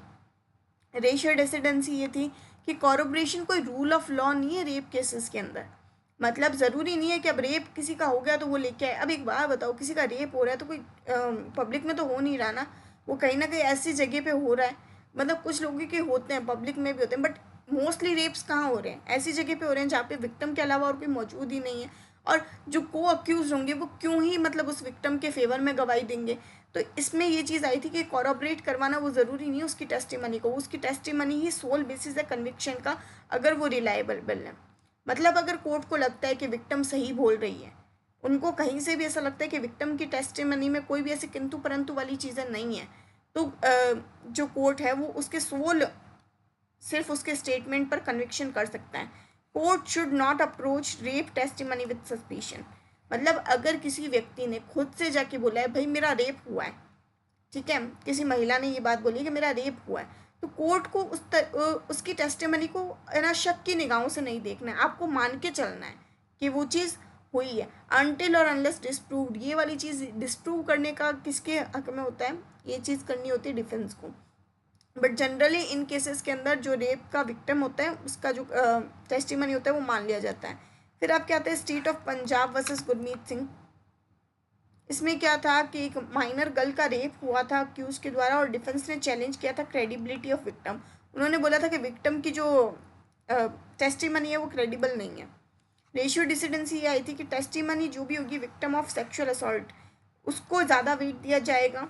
कॉरपोरेशन कोई ज़रूरी नहीं है उसकी टेस्टिमनी का, अगर वो इंस्पायर करती है कॉन्फिडेंस को। मतलब अगर कोर्ट को लग रहा है कि वो जो बोल रही है उसमें सच्चाई है तो उसको आप चैलेंज नहीं कर सकते, ना उसको कॉरपोरेशन की ज़रूरत है। State of Maharashtra versus Madhukar Narayan Mardikar, ठीक है, इसके अंदर क्या हुआ था कि एक वुमेन का इमोरल कैरेक्टर था। अक्यूज्ड कौन था, एक पुलिस ऑफिसर था जिस पे सेक्सुअल मिसकंडक्ट का उसने चार्ज लगवाया था। अक्यूज ने ये चीज़ आर्ग्यू की थी कि उसका तो कैरेक्टर ही अच्छा नहीं है, तो आप उसकी बात पर कैसे भरोसा कर सकते हो। तब अब इशू ये था कोर्ट के सामने कि क्या किसी महिला का कैरेक्टर यानी जो पीड़िता है उसका कैरेक्टर वो अफेक्ट करेगा उसका right to protection of law. मतलब एक मान लो अगर कोई लड़की का कैरेक्टर अच्छा नहीं है बाय एनी विच वे, जो भी मान लो जिस भी वे में लोग मानते हैं इस चीज़ को, अगर ये चीज़ है कि वो मॉरली उसको एथिकल नहीं माना जा रहा उस महिला को, तो इसका मतलब ये नहीं है कि आप उसको जस्ट बिकॉज कि वो समाज में उसकी लज्जा भंग है या समाज में उसको हीन भावनाओं से देखा जाता है just because of her personal choices, तो आप है ना उसकी टेस्टिमनी पे बिलीव नहीं करोगे। रेशियो डिसिडेंसी क्या आया था कि even a women of easy virtue has a right to privacy and dignity. मतलब अगर कोई महिला का ऐसा कैरेक्टर है जिसका ये लिए लगता है लोगों को कि अरे ये तो ईजी टू अप्रोच है ना, ये तो मतलब हमें सामने से चला के भाव दे रही है, अगर ऐसी भी महिला का अगर कैरेक्टर लगता है ना तो भी उसको right to privacy and dignity है। और कैरेक्टर ऑफ विक्टिम क्या है, इररेलेवेंट है टू डिटरमाइनिंग कंसेंट। इसके अंदर बीएस है और इंडियन एविडेंस एक्ट के केसेस भी लिख लेंगे आप, मतलब सेक्शंस लिख लेंगे। अब Mukesh and another's versus state of NCT of Delhi Nirbhaya case, ये वेरी वेरी लैंडमार्क केस है। अब इससे लैंडमार्क तो कोई केस मुझे दिखा नहीं इतने सालों के अंदर जिस केस ने मतलब like literally thousands of reforms है ना लेके आए हैं लोगों के लेवल पे भी और लॉ लेवल पे भी। अब इसमें क्या था कि जो अक्यूज हैं उन्होंने कमिट किया था एक गैंग रेप और बहुत ही ब्रूटल असॉल्ट एक यंग वुमेन के ऊपर जो कि मूविंग बस में था, और उससे क्या हुआ था उस महिला की डेथ हो गई थी। We all know this case. अब ये offence rarest of rare case की श्रेणी में आता है या नहीं आता है, ये है ना डिसाइड करना था कोर्ट को। सुप्रीम कोर्ट ने उन लोगों का जो कन्विक्शन है वो अपहेल्ड किया, उनको फांसी की सज़ा हुई थी, हम सबको पता है ये चीज़ हुई थी, देखा भी होगा आप लोगों ने ये वाला केस। सुबह 4-5 बजे के आसपास उनको फिर फांसी दी गई थी। फिर रेशियो डिसिडेंसी क्या बोलती है इसकी कि ब्रूटिलिटी, मैनर ऑफ कमीशन, फिर impact on society are relevant factors. हम rarest of rarest rare case कैसे डिसाइड करें? एक तो बहुत ही ब्रूटल लेवल का केस था। ब्रूटल क्या था भाई, उसकी महिला की शरीर में तुमने रॉडें घुसा दी, उसकी आंतें बाहर निकाल दी, उसको इतना बुरी तरीके से मारा, उसको पूरी तरह से नग्न अवस्था में मरने के लिए छोड़ दिया गया। तो ये सब चीज़ें हैं। अब इसके ऊपर तो बहुत सारी चीज़ें अवेलेबल है, बहुत सारा डेटा अवेलेबल है, उनकी खुद के अक्यूज की टेस्टिमनी अवेलेबल है। तो आप देखें तो आपको पता चलेगा कितना हीनियस लेवल का क्राइम था। वो खुद ये चीज़ मान रहे हैं कि उन्होंने ये चीज़ें की हैं। फिर गैंगरेप अकम्पनीड बाय एक्सट्रीम ब्रूटिलिटी में जस्टिफाई द हाईएस्ट पनिशमेंट। इन्होंने बोला कि अगर गैंगरेप हुआ एक्सट्रीम ब्रूटिलिटी के साथ में तो उसको हाईएस्ट पनिशमेंट ही देंगे। मतलब उन्होंने मान लिया था कि भाई यहाँ पे रिफॉर्मेशन की कोई गुंजाइश नहीं बच रही। फिर आपके आता है state of Karnataka versus Krishnappa. ये केस क्या बोलता है कि सेक्सुअल असॉल्ट एक सीरियस वायलेशन है डिग्निटी एंड बॉडीली इंटीग्रिटी का, और कोर्ट को सेंसिटिव अप्रोच अडॉप्ट करनी पड़ेगी जब भी वो डील करें विक्टिम्स ऑफ सेक्सुअल ऑफेंसेस के साथ में। अब आता है आपके sexual harassment and outreach of modesty, Rupan Deol Bajaj versus KPS Gill. अब इसके अंदर क्या हुआ था, क्वेश्चन ये था कि कोई एक्ट है वो अमाउंट करता है outreaching the modesty of women या नहीं। अभी any act intended to violate the dignity और modesty of women attract 354 IPC physical contact with sexual intent is sufficient. मान लो अगर आपने टच भी किया उस महिला को और आपका सेक्सुअल इंटेंट था तो ये इतना सफिशिएंट है आउटरीच द मॉडेस्टी वाला सेक्शन लगाने के लिए। फिर ये वाला एक बार आप रहने दीजिए। अब आ जाइए डाउरी डेथ और क्रुएल्टी के केसेस पे, Kansraj versus state of Punjab. अब इसमें क्या बोलते हैं कि एक वुमेन है वो अपने मैरिज के 7 साल के भीतर भीतर डाउरी डिमांड, डाउरी हरेसमेंट के चलते उसकी डेथ हो जाती है। अब इसने बोला असेंशियल कौन कौन से होंगे भाई डाउरी डेथ के, कैसे डिसाइड करोगे आप डाउरी डेथ है या नहीं है? इसमें क्या है, क्रूअल्टी या हरेसमेंट ना होना चाहिए सून बिफोर डेथ। मतलब आज अगर डेथ हुई है ना तो इसके आसपास का जो समय है डेथ के, उसमें उस महिला के साथ में क्रूअल्टी या किसी प्रकार का हरेसमेंट हुआ जाना चाहिए। और general allegation against relative without specific evidence are sufficient. मतलब मान लो कि अब इसमें ये चीज़ हो गई कि अगर किसी रिलेटिव पे आप इल्ज़ाम लगा रहे हो ना कि बिना किसी एविडेंस के कि वो भी इन्वॉल्व है, तो वो तो इनसफिशिएंट कर दिया। पर ये चीज़ देखी जाएगी, जनरल एलिगेशंस की बात नहीं करनी, वो स्पेसिफाई करना कि उस चीज़ को लेकर ही मांगे उठी थी। फिर आता है आपके Om Prakash versus state of Uttar प्रदेश। ये क्या बोलता है, ये बोलता है कि सून before death does not mean immediately before death. अब सबको क्या लग रहा था इससे पहले वाले केस को देख के कि यार सून बिफोर डेथ का मतलब तो क्या, मतलब डेथ से 5 मिनट पहले, 1 घंटा पहले, कितना घंटा पहले? तो इसमें ये चीज़ बोला है कि सिर्फ इमीडिएट जो आपका डिमांड है ना उसको आपको ना नहीं देखना, इमीडिएट हेरेसमेंट या क्रूअल्टी नहीं देखनी। आसपास की पीरियड में भी अगर कुछ ऐसा हुआ है उस महिला के साथ में तो आप वो कंसीडर कर सकते हो। और कंटिन्यूइंग कनेक्शन होना चाहिए डाउरी हरेसमेंट और डेथ का। मतलब उस महिला को हैरेस करने के लिए डाउरी का इन्वॉल्वमेंट बहुत ज़रूरी है कि उसको किसी प्रकार से उसके माता पिता से डाउरी मांगी जा रही है, उससे मांगी जा रही है, उसको प्रताड़ित किया जा रहा है, अगर वो प्रेग्नेंट है तो उस पर अगर अलग से क्रूएल्टी हो रही है, वो सब चीज़ें हैं। फिर आता है Rajbir alias Raju versus state of Haryana. Dowry death cases में also involve murder. Dowry death में मर्डर भी हो सकता है। Court must examine the complete facts rather than mechanically applying section 304B। ये चीज़ क्यों बोली है कोर्ट ने? इसलिए बोली है कि देखो डाउरी डेथ की पनिशमेंट मर्डर की डेथ की पनिशमेंट, मर्डर से जो डेथ होती है ना उससे कम होती है। अब कोर्ट ने ये चीज़ बोली कि हो सकता है ना कि ना, कोर्ट ये चीज़ बोलता है कि ऐसा भी तो हो सकता है ना कि ये जो महिला थी, ये जो फीमेल थी, है ना, ये जो फीमेल थी, इसकी जब डेथ हुई है तो हो सकता है डाउरी डिमांड के साथ साथ इस महिला का मर्डर भी कर दिया गया हो। ज़रूरी है कि ये खुद सुसाइड करके मरे, ऐसा भी तो हो सकता है ना इसका मर्डर कर दिया गया हो। तो वो भी चीज़ कंसिड्रेशन में लोगे आप, सिर्फ एक चार्ज लगाने की ज़रूरत नहीं है। अगर लगता है मर्डर के चार्ज लग रहे हैं उस व्यक्ति पे, उसने मर्डर किया है कमिट, तो मर्डर के चार्ज भी लगाओ। किडनैपिंग और एब्डक्शन ये वाला मैंने करवा दिया है, ठीक है। ये ठाकुर लाल वाला भी करवा दिया मैंने। अब एसिड अटैक का आता है। अब एसिड अटैक में Lakshmi versus union of India. Chhapaak movie देखी है, वो लक्ष्मी अग्रवाल पे बेस्ड है, रियल लाइफ स्टोरी है। तो इनका एक केस था इसके अंदर क्या आया था कि एक पिटीशन रेज की गई थी कि एसिड सेल की जो रेगुलेशन है वो करवाई जाए और साथ ही साथ में प्रोटेक्शन दिया जाए एसिड अटैक विक्टिम्स को। इसमें इशू ये था कि स्ट्रॉन्गर सेफगार्ड्स की ज़रूरत है कि एसिड अटैक विक्टिम को प्रोटेक्ट करने के लिए।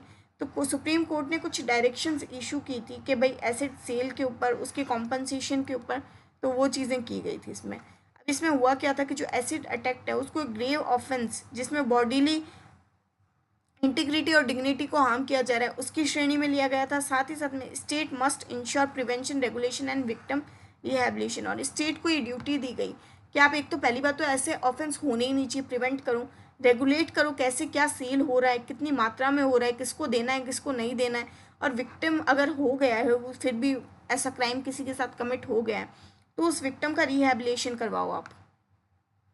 अब आते हैं ऐसे ऑफेंसेस जो कि अगेंस्ट है आपके पब्लिक ट्रैंक्विलिटी के।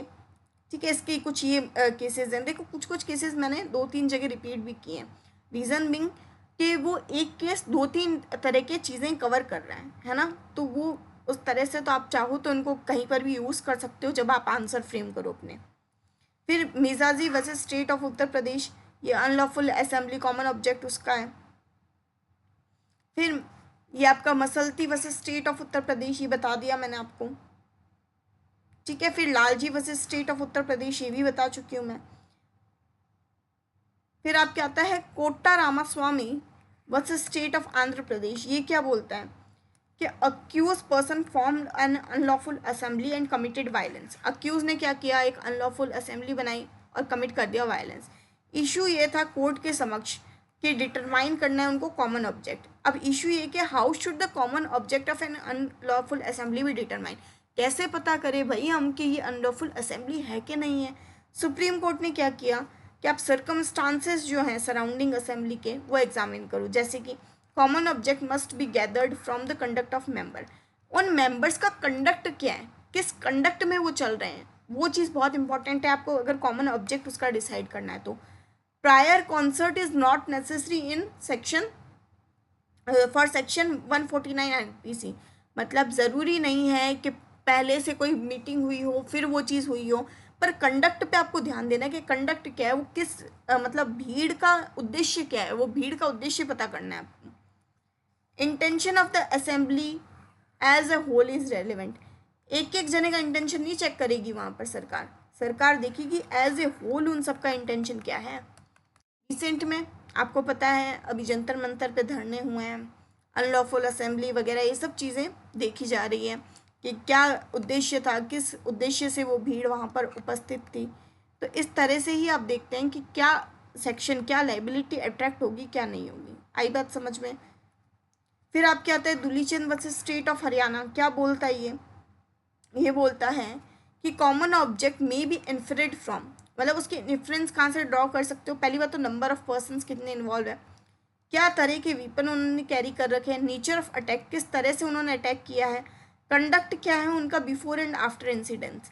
अब देखो जो व्यक्ति भोला भाला होगा ना तो इंसिडेंट्स के बाद में अगर उससे कोई गलती से चीज़ हुई है तो भाई वो तो कब हो जाएगा, बट अगर किसी का ऑब्जेक्ट ही यही था तो वो दिखेंगे आपको एंजॉय करते हुए, आपको पता चलेगा कि उनका कुछ हाव भाव है उनके, वो कैसे खुद को कैरी करें, वो चीज़ों से पता चलेगा, तो वो चीज़ें मैटर करेगी। फिर आपके महबूब शाह वर्सेस किंग एम्परर, ये बता चुकी हूँ मैं आपको। Pandurang versus state of Hyderabad बता दिया। अब देखो कुछ कुछ केसेस बहुत जगह रिपीट हो रहे हैं तो आपको ध्यान रखना है कि वो केसेस याद रखने हैं। कुछ इंग्लिश लॉ है, आर वर्सेस मेहर वाला है जैसे ये, तो ये ध्यान रख सकते हो आप। आर वर्सेस फॉर्ब्स है। अब इसमें जो जो इम्पोर्टेंट है वो ये रहे सारे। अब आप कहते हैं ऑफेंसेस अगेंस्ट प्रॉपर्टी, प्रॉपर्टी के अगेंस्ट में ऑफेंस। अब ये इनकी लिस्ट दे रखी है मैंने। अब देखो ये लिस्ट क्यों दी है, ये रिवीजन के लिए। अब मान लो आप एग्जाम से पहले पूरा नहीं पढ़ना चाहते, आपकी इच्छा ही नहीं हो रही कि भाई मैं इतने लंबे लंबे फैक्ट्स वगैरह पढूं, ये वाली जो सेक्शंस है ना, आप अपना जो भी डायरेक्ट है नोट्स हैं उनके आगे ये सेक्शंस नहीं, रेस्पेक्टिव सेक्शंस के आगे ये जो केस लॉज है आप मेंशन कर लो, एक एक लाइन में 2-2 लाइन में समराइज करके, आपके लिए काम के आएंगे। फर्स्ट देखो Pyare Lal Bhargava versus state of Rajasthan, क्या बोलता है ये। इसमें फैक्ट्स ये थे कि जो अक्यूज था वो एक गवर्नमेंट एम्प्लॉय था, उसने रिमूव की थी एक फाइल जो कि बिलोंग करती थी उसके डिपार्टमेंट को बिना किसी परमिशन के। उसने लेटर वो फाइल है जो रिटर्न कर दी थी। इशू ये था कि टेम्प्रेरी अगर रिमूवल हुआ है प्रॉपर्टी का तो आप उसको थेफ्ट की कैटेगरी में मानोगे या नहीं मानोगे। सुप्रीम कोर्ट ने उस व्यक्ति पर थेफ्ट का अक्यूजिशन है वो कन्विक्ट कर दिया था, मतलब मान लिया था। अब इसमें क्या इशू डिसिडेंसी आया कि permanent deprivation of property is not necessary for theft. मतलब अगर मान लो आपने अगर किसी की चीज़ 10 मिनट के लिए भी चुराई है ना तो वो चुराना ही है। it doesn't mean that you don't have the intention to theft that particular property. Dishonest intention at time of moving of property is sufficient. Dishonest intention sufficient है। Temporary removal can constitute theft if dishonest intention exist। मतलब मान लो कि किसी व्यक्ति ने कोई property ली, suppose करो किसी का फ़ोन लिया, ठीक है, फ़ोन चुराया उसने, मान लो 10 मिनट के लिए चुराया। उसका डिसऑनेस्ट इंटेंशन ये था कि भाई इसका तो मैं डेटा पूरा फॉर्मेट कर दूँ। चुराया तो सही ना, रीज़न क्या था उस चीज़ के टेम्प्रेरी रिमूवल का, वो चीज़ बहुत मैटर करेगी डिसऑनेस्ट तरीके से कि वो आपका इंटेंशन एग्जिस्ट हो रहा था नहीं हो रहा था। K. N.. Mehra versus state of Rajasthan. एक एयरफोर्स कैडेट थे, उन्होंने एक एयरक्राफ्ट है बिना किसी अथॉरिटी के ले लिया था। उन्होंने आर्ग्यू किया था कि उनका कोई ऐसा इंटेंशन नहीं था कि वो परमानेंटली डिप्राइव कर दे ओनर को। इशू ये था कि क्या डिसऑनेस्ट इंटेंशन को इन्फेर किया जा सकता है एब्सेंस ऑफ परमानेंट डिप्राइवेशन के ग्राउंड्स पर। तो सुप्रीम कोर्ट ने उनका अपहेल्ड किया था कन्विक्शन, और ये चीज़ें बताई गई थी कि थेफ्ट का मतलब क्या क्या है। एक तो मूव कर रहे हो आप किसी मूवेबल प्रॉपर्टी को, कैसी property, movable property, without consent होना चाहिए, डिसऑनेस्ट इंटेंशन होना चाहिए, और सबसे इंपॉर्टेंट इंग्रेडिएंट है आपका डिसऑनेस्ट इंटेंशन। तो इन सब से क्या फ़र्क आ रहा है, आपको क्या समझ आ रहा है। देखो, जब भी आप कोई केस पढ़ रहे हो ना, वो केस को सिर्फ ऐसे ही मत पढ़ो हवा में। अगर कोई केसेस के अंदर कोई एक पर्टिकुलर इंग्रेडिएंट पे बहुत जोर दिया जा रहा है ना, तो मान लो कि उस पर्टिकुलर डेफिनेशन के लिए वो एक इंग्रेडिएंट इम्पॉर्टेंट है, उस एक इंग्रेडिएंट के अलावा आप कोई भी चीज़ उसके अंदर कर ही नहीं सकते, तो वो तो असेंशियल है, ठीक है। अभी इंग्लिश लॉ है तो मैं बता नहीं रही हूँ। ये Phool Kumar versus Delhi administration, robbery के बारे में बताया गया है। इसमें ये चीज़ हेल्ड की गई थी कि यूज़ और position of A deadly weapon during robbery attract section 397 of IPC. Actual use causing injury is not always necessary. मान लो अगर आपने कोई डेडली वेपन का यूज़ किया है ड्यूरिंग द रॉबरी, ज़रूरी नहीं है कि आप उसका इंजरी में यूज़ करो ही करो, अगर आप कैरी भी कर रहे हो तो वो भी सफिशिएंट है। फिर आपके आया था state of Maharashtra versus Joseph mingle Kohli. इसमें ये था इशू कि रॉबरी में ना कॉन्स्टिट्यूट क्या क्या होता है। कोर्ट ने यहाँ पर इंग्रेडिएंट्स ऑफ रॉबरी जो हैं वो बताए थे। रॉबरी एक एग्रेवेटेड फॉर्म है थेफ्ट या एक्सटॉर्शन का। ये एक अच्छी लाइन है, तो ये आप लाइन मेंस में भी यूज़ कर सकते हो। Robbery is an aggravated form of theft और एक्सटॉर्शन। प्रेजेंस ऑफ वायलेंस और threat of immediate violence is essential. मतलब या तो वायलेंस हो रही है उस जगह पे, या थ्रेट है कि इमीडिएट वायलेंस हो जाएगी। ये असेंशियल फैक्टर्स है डिटरमाइन करने के लिए वो रॉबरी है या नहीं है। फिर आर वर्सेस वाटरमैन है, तो ये स्किप कर सकते हो आप चाहो तो। फिर आपके आता है आर के दालमिया वर्सेस दिल्ली एडमिनिस्ट्रेशन। देखो, मैं स्किप इसलिए नहीं करवा रही कि मुझे करवाने नहीं है, इट्स जस्ट आपका भी टाइम सेव हो और आप ज़्यादा से ज़्यादा वो वाले केसेस पढ़ें। अगर देखो आपने अगर नाम भी सुन लिया ना मुझसे और आपको ये याद रह जाता है, तो आप वहाँ पर आइडेंटिफाई तो कर लोगे ना कि ये केस किसका है किसका नहीं है ना। अब ये जो आर वर्सेस है, ये मतलब प्रिंस वर्सेस हैं, किंग वर्सेस है, क्वीन वर्सेस है। अगर ऐसे बहुत सारे ऑप्शन में आ जाए और आपको पूछ लिया जाए कि फलाने ऑफेंस से कौन सा केस रिलेटेड है, तो जब आपने इतने सुन रखे होंगे ना, तो आप एटलीस्ट मार्क तो कर पाओगे। तो हमको इतना ही देखना है, क्योंकि इंग्लिश लॉ अब हमारे इतने काम के हैं नहीं। मतलब ऑल दो तो है, आईपीसी बनी थी, आईपीसी के थ्रू ही बीएनएस बनी है, बट अभी हमारे लिए रेलेवेंट नहीं है आज के पॉइंट ऑफ व्यू से। फिर आपके आता है आर के दालमिया वर्सेस दिल्ली एडमिनिस्ट्रेशन। इसमें ये बताया गया था कि प्रॉपर्टी किसको बोलोगे जब आप सीबीटी की बात कर रहे हो, क्रिमिनल ब्रीच ऑफ ट्रस्ट की बात कर रहे हो। तो कोर्ट ने बोला था कि जो प्रॉपर्टी है उसमें दोनों ही मूवेबल और इमूवेबल दोनों ही तरह की प्रॉपर्टी आ जाएगी, और इंट्रस्टमेंट ऑफ प्रॉपर्टी है ना, किसको एंट्रस्ट की गई थी प्रॉपर्टी, वो इंपॉर्टेंट रहेगा। और डिसऑनेस्ट मिस अप्रोप्रिएशन या कन्वर्जन हुआ है या नहीं, ये चीज़ें देखी जाएंगी। फिर आपके आता है Velji Raghavji Patel versus state of Maharashtra. इसमें इशू ये था कि every partner can be guilty of CBT. हर व्यक्ति क्या गिल्टी होगा कि अगर उसकी पार्टी है तो, मान लो अक्यूज हैं, दो पार्टनर्स हैं, उन्होंने कोई एक्ट कमिट किया तो दोनों को ही गिल्टी ठहराना है या नहीं ठहराना है। सुप्रीम कोर्ट ने इंट्रस्टमेंट का पूरा प्रोसेस इसमें बताया था। इसमें ये बताया था कि एंट्रस्टमेंट मस्ट बी स्पेसिफिकली प्रूव्ड। आपको पहले तो प्रूव करना पड़ेगा कि एंट्रस्टमेंट है या नहीं है। सिर्फ ओनरशिप या पोजीशन से आप ये नहीं बोल सकते कि वो इंटरेस्टेड है उसके साथ में प्रॉपर्टी, ठीक है ना। तो इंटरेस्टेड एक बहुत ही इंपॉर्टेंट टर्म हो गई। मियर ओनरशिप और पोजीशन डज नॉट अमाउंट इंटरेस्टमेंट। तो ये वाली लाइन देके भी आपसे क्वेश्चन पूछा जा सकता है।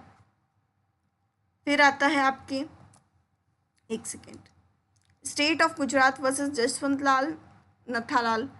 इसके अंदर क्या था कि एंट्रस्टमेंट इन्वॉल्व क्या करता है, हैंडिंग ओवर पोजीशन और control of property for a specific purpose. हो सकता है आपने किसी व्यक्ति को वो प्रॉपर्टी किसी एक स्पेसिफिक पर्पस के लिए दी हो, है ना, या उसका कंट्रोल, उस पर्टिकुलर प्रॉपर्टी का कंट्रोल उस स्पेसिफिक पर्सन को दिया हो। डिसऑनेस्ट अगर कन्वर्जन है इंटरेस्टेड प्रॉपर्टी का, तो आप उसको बोल दो कि क्रिमिनल ब्रीच ऑफ ट्रस्ट है।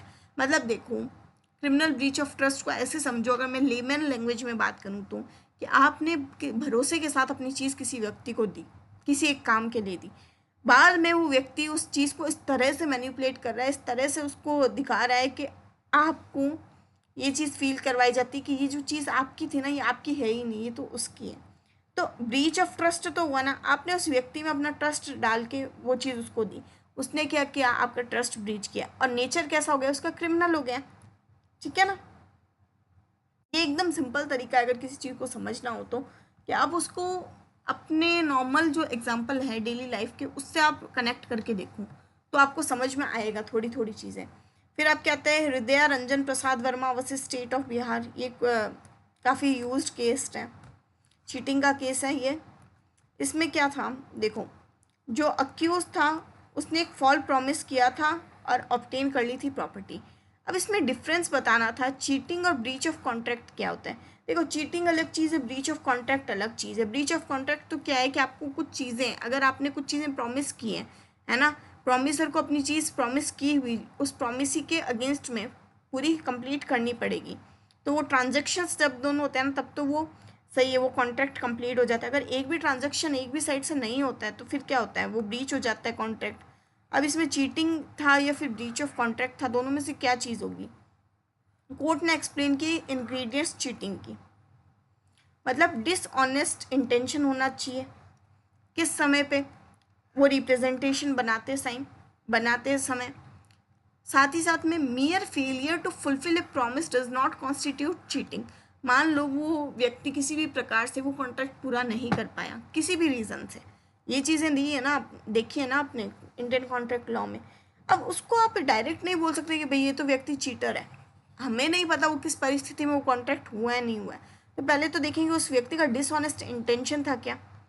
आप ये चीज़ देखोगे ना, कॉन्ट्रैक्ट एक्ट के अंदर ये जो डिसऑनेस्ट इंटेंशन है और जो चीटिंग वाला ये क्लॉज भी दे रखा है एक सेक्शन के अंदर, अभी मैं रिकॉल नहीं कर पा रही तो आप वो भी देखना। फिर आप क्या आता है Indian oil corporation versus NEPC India limited. Criminal intention from beginning is necessary, civil dispute should not be converted into criminal cases without criminal ingredient. किसी भी सिविल केस को आप किसी क्रिमिनल केस में तब तक कन्वर्ट नहीं करोगे जब तक कि आपके पास में ऐसे क्रिमिनल इंग्रेडिएंट नहीं है जिसके पर से वो पर्टिकुलर एक्ट क्या हो जाता है, क्रिमिनल हो जाता है। यानी ब्रीच ऑफ कॉन्ट्रैक्ट को आप ये नहीं बोल सकते कि इस व्यक्ति ने चीटिंग की है। ब्रीच ऑफ कॉन्ट्रैक्ट आप कहाँ पर जाओगे, आप सिविल लॉ में जाओगे, सिविल लॉ मतलब सीपीसी के अंदर जाओगे। आई बात समझ में, पूरा एकदम सब सिस्टम चेंज हो जाएगा पूरा। आप क्या एलिगेशन लगा रहे हो उसके अकॉर्डिंग ही फिर केस चलता है। P Y Jose versus state of Gujarat. इसमें क्या है, अगर सब्सिक्वेंट फेलियर है टू परफॉर्म प्रॉमिस तो उसको आप ये नहीं बोल सकते कि वो व्यक्ति चीट कर रहा है। इनिशियल डिसऑनेस्ट इंटेंशन मैंडेटरी, मतलब शुरू से ही वो आदमी बेईमान था, उसका कोई इरादा ही नहीं था वो पर्टिकुलर कॉन्ट्रैक्ट पूरा करने का या वो पर्टिकुलर प्रॉमिस पूरा करने का, तब तो आप क्या बोलो वो चीटर है। अदरवाइज अगर उसका कोई ऐसा है कि आपको लगता है कि भाई उसका इरादा तो है, वो करना तो चाहता है वो पर्टिकुलर कॉन्ट्रैक्ट, बट कर नहीं पाया किसी भी सर्कमस्टांसेस से, तो आप उसको ये नहीं बोलोगे कि वो चीटर है। फिर आप कहाँ पे डील करोगे, उसको ब्रीच ऑफ कॉन्ट्रैक्ट के थ्रू ट्रीट करोगे। फिर mathri versus state of Punjab, इसमें क्रिमिनल ट्रेस पास के बारे में बताया गया था कि किसी प्रॉपर्टी में एंटर करना जो कि किसी दूसरे व्यक्ति की है, intention to commit an offence और इंटिमिडेट, इंसल्ट और अनॉय, ये होना चाहिए। इंटेंशन क्या होना चाहिए कि आप वहाँ पर जाके या तो कोई ऑफेंस करोगे या उस व्यक्ति को डराओगे, धमकाओगे, उसको इंसल्ट करोगे या उसको अनॉय करोगे, यानी परेशान करोगे। तो ये इंग्रेडिएंट्स बताए थे कोर्ट ने। क्रिमिनल ट्रेस पास क्या होता है, देखो ट्रेस पास तो क्या होता है, किसी और के घर में जाना है ना, आप वहाँ से चले गए, आप उस अपनी जगह से उस व्यक्ति की जगह में चले गए। रीज़न बीइंग आप क्या चाहते हो, वहाँ पर जाके उस व्यक्ति को डराओ, धमकाओ, इंटिमिडेट करो, उसकी इंसल्ट करो, वहाँ पे जाके उसको अनॉय करो, परेशान करो, या ऐसा कोई ऑफेंस है वो उसके अगेंस्ट में कर दो, तो वो क्रिमिनल ट्रेसपास की कैटेगरी में आ जाता है। फिर आप क्या आता है, माधवी वर्सेस थिमप्पा, ये मिसचीफ का केस है आपके। इसमें damage was cause to the property belonging to another person. Mischief किसके अगेंस्ट में है, पहले बात तो ये बताऊं, मिसचीफ किसका ऑफेंस है। हमने कहा मिसचीफ जो है ना वो आपके प्रॉपर्टी के अगेंस्ट में ऑफेंस है। अच्छा, अब मिसचीफ क्या, मिसचीफ के अंदर कोई एनिमल भी इंक्लूड हो सकता है कि, हमने कहा हाँ हो सकता है। इसका आगे देखिएगा आप, ये पूरा सेक्शन ढंग से पढ़िएगा। Damage was cause to property belonging to another person, issue क्या था कि damage with intent to cause wrongful loss amounts to mischief, मतलब ऐसा डैमेज जिसका इंटेंशन ही यही है कि उस पर्टिकुलर व्यक्ति का रॉन्गफुल लॉस हो जाए। अब रॉन्गफुल लॉस का क्या है क्या नहीं है, इसके लिए आपको डेफिनेशन आनी चाहिए इसकी, क्या वो मिसचीफ में आएगा या नहीं आएगा। हमने कहा कोर्ट ने एक्सप्लेन किए हैं इंग्रेडिएंट्स मिसचीफ के, इससे पता चलेगा। जैसे कि इंटेंशन या नॉलेज होना चाहिए कि आपके रॉन्गफुल लॉस या डैमेज का, कि क्या इंटेंशन से वो काम हुआ है, क्या नॉलेज के साथ में हुआ है। डिस्ट्रक्शन या अल्ट्रेशन ऑफ प्रॉपर्टी हुआ है या नहीं हुआ है, क्या वो प्रॉपर्टी ध्वस्त हुई है, क्या उसमें कोई चेंजेस आए हैं, कोई अल्ट्रेशन आया है। रिजल्ट डिमिन्यूशन ऑफ वैल्यू और यूटिलिटी, क्या आपकी इस डिस्ट्रक्शन या अल्ट्रेशन से क्या उस पर्टिकुलर प्रॉपर्टी की वैल्यू या यूटिलिटी में डिमिन्यूशन आया है, मतलब क्या वो कम हुई है उसकी वैल्यू या यूटिलिटी, तो वो चीज़ें देखेंगे। ये एक क्विक रिकैप है आपका। फिर आता है आपका जॉइंट लाइबिलिटी। जॉइंट लाइबिलिटी के केसेस में क्या क्या देखना है हमको, common intention, common object and unlawful assembly. इसमें देखो ये पांडुरंग मैं आपको करवा चुकी हूँ, कृष्ण गोविंद पाटिल करवा चुकी हूँ, मिजाजी और वर्सेस स्टेट ऑफ उत्तर प्रदेश करवा दिया, मसलती वर्सेस स्टेट ऑफ उत्तर प्रदेश करवा दिया, Lalji versus state of Uttar प्रदेश करवा दिया, महबूब शाह करवा चुकी हूँ मैं आपको, और साथ साथ में बरेंद्र कुमार घोष, ये वाला एक बार मैं वापस रिपीट कर देती हूँ। इसमें ये था कि जॉइंट लाइबिलिटी की बात की गई थी अगर act furtherance of common intention में हो रहा है, फिजिकल पार्टिसिपेशन ज़रूरी नहीं है। पार्टिसिपेशन अगर कॉमन डिज़ाइन में तो भी सफिशिएंट है। कॉमन डिज़ाइन मतलब आप जब ये पूरी प्लानिंग कर रहे हो, अगर उसमें भी आपका पार्टिसिपेशन है वो सफिशिएंट है। ज़रूरी नहीं है कि भाई अगर किसी व्यक्ति ने, मतलब एक बात मानो कोई भी क्राइम हो रहा है, एक जना तो इन्वॉल्व है नहीं ना। अब मान लो 10 जने मिलके पहले तो वो पूरी बना रहे हैं, योजना बना रहे हैं, अगर योजना में भी कोई इन्वॉल्व है ना कॉमन डिज़ाइन के अंदर भी, तो भी वो सफिशिएंट हो जाता है आपका। ठीक है, ये वाले सारे रिपीटेड आप देखते जाइए नाम इनके। पांडुरंग हो गया आपका, Krishna Govind Patil versus state of Maharashtra हो गया, Mizaji versus state of Uttar Pradesh, Masalti versus state of Uttar Pradesh, Lalji versus state of Uttar Pradesh. ठीक है, इंग्लिश लॉ में आर वर्सेस मेहर हो गया, जिसमें राइट के बारे में बताया गया है कि राइट क्या है, असेंबली होगी पर्सन्स की, कॉमन पर्पस होगा उनका, वो फोर्स या वायलेंस यूज़ करेंगे। आर वर्सेस फॉब्स क्या बात करता है, हमने कहा इसमें लाइबिलिटी डिपेंड करेगी कॉमन पर्पस पे और कंडक्ट ऑफ असेंबली पर। फिर इंटेंशन देखा जाएगा उस ग्रुप का, जिससे डिसाइड होगी कि क्रिमिनल लाइबिलिटी होगी या नहीं होगी। ये कुछ और एडिशनल केसेस हैं, ये देख लो आप, जैसे state of Odisha versus Ram Bahadur Thapa, मैंने बताया था ना वहाँ पे आपको। Kartar Singh versus state of आपका पंजाब। अब इसके अंदर देखो क्या है, Kartar Singh versus state of Punjab, ये अच्छा केस है। इसमें कंसेंट और जनरल एक्सेप्शन की बात की गई है। इसमें केस में कंसर्न क्या था, कॉन्स्टिट्यूशनल वैलिडिटी देखनी थी, provision of terrorist disruptive activities के बारे में। Court discussed principle relating to criminal liability and voluntary act. इसमें स्कोप बताया गया था वॉलेंट्री एक्ट और कंसेंट क्रिमिनल लॉ के अंदर कैसे डिसाइड होगी। तो इसमें क्या था, criminal liability generally requires a voluntary act accompanied by the required mental element. Mental element दिखेंगे उसके अकॉर्डिंग डिसाइड करेंगे कि वो वॉलेंट्री एक्ट हैं, और साथ में अगर वो मेंटल एलिमेंट है उसके अंदर मैलाइस हैं तो क्रिमिनली लाइबल होगा, वरना नहीं होगा। कंसेंट जो भी उसमें दी जा रही है उस पर्टिकुलर एक्ट में वो फ्री होनी चाहिए और लीगली वैलिड होनी चाहिए। Offence against human body, Jaiprakash versus state, Delhi administration, ये आपके इसका मर्डर का केस है। इंटेंशन कैसे पता करोगे, नेचर ऑफ वेपन से, part of body attack, force use, circumstances. फिर मत्थाई वर्सेस करला, ये भी बता चुकी हूँ मैं। Bhim Singh versus state of Jammu and Kashmir, ये देख लो। जैसे कोर्ट ने अवार्ड किया था इसमें कॉम्पनसेशन, इसमें क्वेश्चन क्या था, ये था कि इलीगल डिटेंशन है, क्या उससे पर्सनल लिबर्टी व्यक्ति की वायलेट हो रही है नहीं हो रही है। तो कोर्ट ने ये बात बोली थी कि इलीगल डिटेंशन अगर स्टेट अथॉरिटीज़ के द्वारा है तो ये फंडामेंटल राइट का उस व्यक्ति की वायलेशन है। अब्यूज़ ऑफ पावर अगर रिजल्ट करती है अनलॉफुल कन्फाइनमेंट में तो उसमें लाइबिलिटी होगी। मतलब अगर किसी रीज़न से आप उसको रख रहे हो मतलब नज़र कैद में, तब तो फिर समझ में आता है। बट अगर ऐसे ही कर रखा है उसको नज़र कैद तो आप उसके एफआर का उल्लंघन कर रहे हो। फिर आपके आता है चित्रेश कुमार चोपड़ा वर्सेस एनसीटी दिल्ली, ये देख लो। इसमें एबिटमेंट ऑफ सुसाइड की बात की गई थी। अक्यूज था, उसने एक पर्सन को मजबूर कर दिया था एक सुसाइड करने के लिए। इशू ये था कि उसका जो कंडक्ट है क्या वो इंस्टिगेशन पे आता है, क्या उकसाने पे आता है क्या। अब इंस्टिगेशन क्या होगा क्या नहीं होगा वो इसमें बताया गया था। कोर्ट ने स्कोप ऑफ इंस्टिगेशन बताया था। इंस्टिगेशन मीन्स प्रवोक करना उस व्यक्ति को, इंसाइट करना, इनकरेज करना कि वो ऐसा कोई एक्ट कर ले। सिर्फ harassment without a positive act is insufficient. मतलब एज पॉजिटिव एक्ट का मतलब ये नहीं है कि भाई किसी को उकसाना कोई पॉजिटिव एक्ट है, नहीं। इंस्टिगेशन का मतलब कि आप उसको उकसा रहे हो, उसमें पॉजिटिव एक्ट का मतलब ये होगा कि उस आपके पर्टिकुलर एक्ट से वो वैसा काम कर लेगा तो वो पॉजिटिव एक्ट है ना। नेगेटिव एक्ट मतलब आपके उस कहने से वो वैसा काम नहीं करेगा। पॉजिटिव एक्ट मतलब कि आपका वो कहना उस एक्ट के थ्रू एक पॉजिटिव चीज़ ऐड करेगा और वो आगे प्रोसीड करेगा। आई बात समझ में। आगे आता है आपके अमलेंदु पाल वर्सेस वेस्ट बंगाल। इसने डिसीज ने क्या किया था, सुसाइड कर ली थी, हैरेसमेंट हुआ था उसके साथ, उस अक्यूज ने किया था।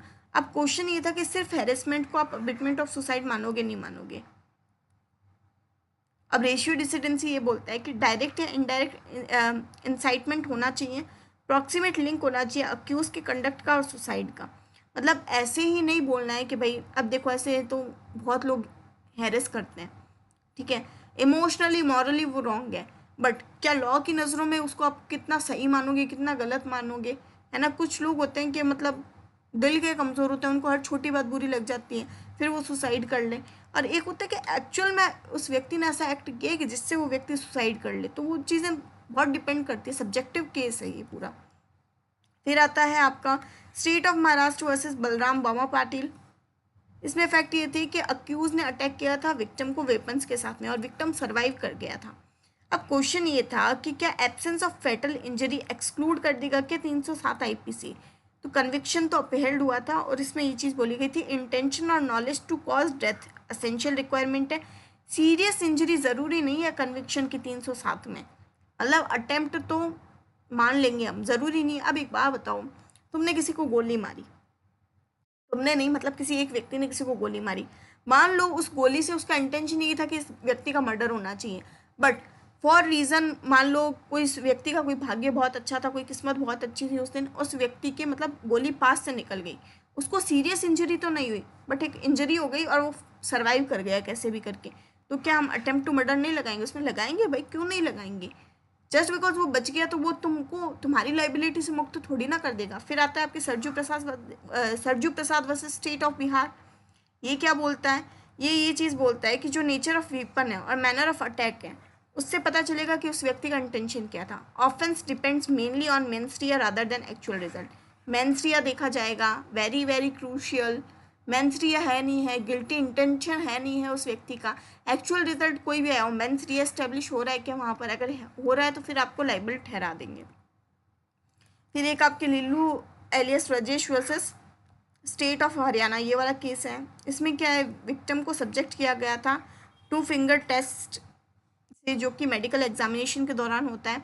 अब ये चीज़ आई थी कि क्या 2 फिंगर टेस्ट है वो उस व्यक्ति की, उस रेप सर्वाइवर की क्या डिग्निटी वायलेट नहीं कर रही क्या? तो सुप्रीम कोर्ट ने इस प्रैक्टिस को अनकॉन्स्टिट्यूशनल बोला था। अब देखो 2 फिंगर टेस्ट ये है कि मतलब ये मान लो कि ये एक ऐसा टेस्ट हुआ करता था जिसका कोई साइंटिफिक बेसिस नहीं था, बस ये यूज़ किया जाता था ये चेक करने के लिए कि कोई भी XYZ पर्सन है वो वर्जिन है या नहीं है, and that is like totally against the fundamental rights of a particular person, चाहे मेल हो चाहे फीमेल हो। फीमेल्स के साथ में ये चीज़ होती थी, तो ये बहुत ही वेग सा कॉन्सेप्ट था, तो बढ़िया इसको हटा दिया सुप्रीम कोर्ट ने।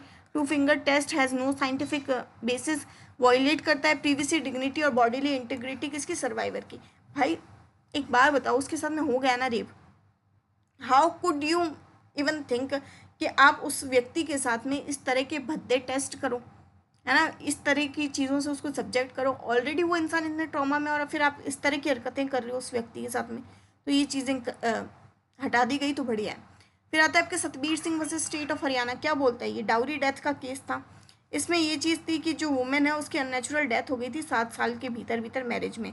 एलिगेशन लगाए गए थे दहेज प्रताड़ना के। इंटरप्रिटेशन दिया गया था सून बिफोर डेथ, किसको मानना है भाई? कोर्ट ने एक्सप्लेन की डाउरी डेथ के जो भी चीज़ें थी वो, और ये चीज़ बताई गई कि उसमें लाइव और प्रॉक्सिमेट लिंक होना चाहिए डाउरी हेरेसमेंट और डेथ में, और एग्जामिन करना पड़ेगा उसकी सराउंडिंग को और सर्कमस्टांसेस को केयरफुली, तब जाके पता चलेगा कि भाई डाउरी डेथ है या नहीं है। फिर आप कहते हैं Kaliya Perumal versus state of Tamil Nadu. इसमें जो एक मैरिड वुमेन थी वो मर गई थी डाउरी रिलेटेड हैरेसमेंट के चलते। अब इशू ये था कि इंग्रेडिएंट ऑफ डाउरी डेथ क्या होंगे, तो फिर कोर्ट ने वहाँ पर ये वापस बताया कि death of women cause by burns, bodily injury otherwise than normal circumstances, 7 साल के भीतर हुआ है, क्रूअल्टी या हरासमेंट से सब्जेक्ट किया गया सून बिफोर डेथ, और वो क्रूअल्टी कनेक्टेड होनी चाहिए डाउरी डिमांड से। मतलब सिर्फ ऐसे ही मारा है तो वो दूसरा केस बनेगा, दूसरी क्रिमिनल लाइबिलिटी बनेगा। अगर डाउरी की डिमांड करते हुए उस महिला को क्रूएल्टी के साथ में ट्रीट किया गया तो वो केस अलग बनेगा। आई बात समझ में? अब प्रॉपर्टी के जैसे Trimbak versus state of Madhya Pradesh, इसमें क्या हुआ था, अक्यूज के पोजीशन में ना कुछ स्टॉलन ऑर्नामेंट्स ना फाइंड हुए थे, मतलब चोरी किए हुए गहने फाइंड हुए थे। अब ये चीज़ प्रूव करना था कि क्या पोजीशन होने से ये प्रूव हो जाता है क्या कि उस व्यक्ति ने रिसीव की स्टोलन प्रॉपर्टी। तो प्रॉपर्टी को पहले तो प्रूव करना पड़ेगा आपने कि वो स्टोलन है या नहीं है। अक्यूज के पास में होना चाहिए पोजीशन। थर्ड चीज़ कि उसको अक्यूज को या तो नॉलेज होना चाहिए, रीज़न टू बिलीव होना चाहिए कि वो प्रॉपर्टी स्टोलन है। मतलब मान लो कि कोई व्यक्ति ने तुमको आकर कोई चीज़ दी, तुमको नहीं पता वो चोरी की चीज़ है, तुम तो ये सोचे अरे मेरे को तो गिफ्ट दिया है, अरे सोने का हार, हीरो का हार, बट यू डोंट नो ना कि वहाँ पर क्या हुआ है क्या नहीं हुआ है। बट इन डैट केस आपको नॉलेज है और अगर रीज़न टू बिलीव है कि ये स्टोलन है फिर रखते हो तब तो लाइबिलिटी बन जाएगी, अगर नहीं पता तो फिर नहीं बनती है। फिर आपके Mohammad Ibrahim versus state of Bihar, इसमें ये था कि फॉल्स डॉक्यूमेंट जो आप बना रहे हो क्या वो चीटिंग में आएंगे नहीं आएंगे। तो सिविल रॉन्ग और क्रिमिनल ऑफेंस के बीच में फ़र्क बताया गया था। अमित कपूर वर्सेस रमेश चंद्र, अब इसमें ये था कि कोर्ट ने ये चीज़ बताई थी कि क्रिमिनल प्रोसीडिंग में जो चीटिंग है उसको आप कब मानोगे कब नहीं मानोगे। जैसे क्रिमिनल लॉ यूज़ नहीं होगा अगर कोई प्योरली सिविल डिस्प्यूट है, मतलब अगर कोई केस है तो वो सिविल नेचर का है तो आप वहाँ पर क्रिमिनल लॉ यूज़ मत करो। असेंशियल इंग्रेडिएंट अगर हैं ऑफेंस के तब तो आप देखो क्रिमिनल लाइबिलिटी बनेगी नहीं बनेगी, वरना सिविल लाइबिलिटी बनेगी उस व्यक्ति की। Shyam Bihari versus state of Uttar Pradesh, dacoity with murder. Issue ये था कि क्या डाइकोटी होगी, डाइकोटी केसेस में उस व्यक्ति की लाइबिलिटी क्या होगी। Sorry for the embarrassment. And ratio decidendi ये था कि मेंबर्स ऑफ अ डकैती ग्रुप में be liable for offences committed in furtherance of common object. ये मेंबर्स हैं, इन सबको मैं लाइबल ठहरा दूंगी उन ऑफेंसेस के लिए जो कि कॉमन ऑब्जेक्ट की फर्दरेंस में हुए हैं। अब मान लो आप गए डकैती करने, आपकी बात ही नहीं हुई थी कि भाई आप वहाँ पर जाके किसी को मार दोगे, पर मार दिया गया तो क्या वहाँ पर आपकी लाइबिलिटी बनेगी? नहीं, हर उस व्यक्ति की उतनी ही लाइबिलिटी बनेगी जितनी की बननी चाहिए। ठीक है, किसी की अगर एड की बन रही तो वो एड की ही बनेगी वहाँ पर। ऐसा नहीं है। फिर अगर उन लोगों में से 10 में से अगर किसी एक व्यक्ति ने रेप कर दिया तो क्या सब पे रेप का चार्ज लगा दोगे क्या तुम? नहीं, सिर्फ उस व्यक्ति पर लगेगा जिसने एक्चुअल में वो एक्ट किया है। तो इसमें और फ़र्क है उसमें अनलॉफुल असेंबली में। अनलॉफुल असेंबली में तो क्या हो गया भाई, सब ने ही मतलब एक ही लाइबिलिटी दे दी सबको ही। अब इसमें वो चीज़ें के लिए आप लाइबल हो जो आपके कॉमन ऑब्जेक्ट का पार्ट है, पर अगर जो चीज़ आपके कॉमन ऑब्जेक्ट का पार्ट नहीं है आपकी, वहाँ पर लाइबिलिटी भी नहीं बनेगी। आई बात समझ में? So thank you so much guys, that's it from judiciary simplified. आज का जो सेशन है उसमें हम लोगों ने काफ़ी सारे केसेस कवर करने की कोशिश की है जो कि आपके एग्जाम पॉइंट ऑफ व्यू से बहुत ज़्यादा ज़रूरी है। आई होप आपको ये सेशन बहुत पसंद आएगा और आपके लिए बहुत हेल्पफुल भी रहेगा। इस सेशन की PDF आपको हमारे चैनल पे मिल जाएगी जिसका नाम है judiciary simplified.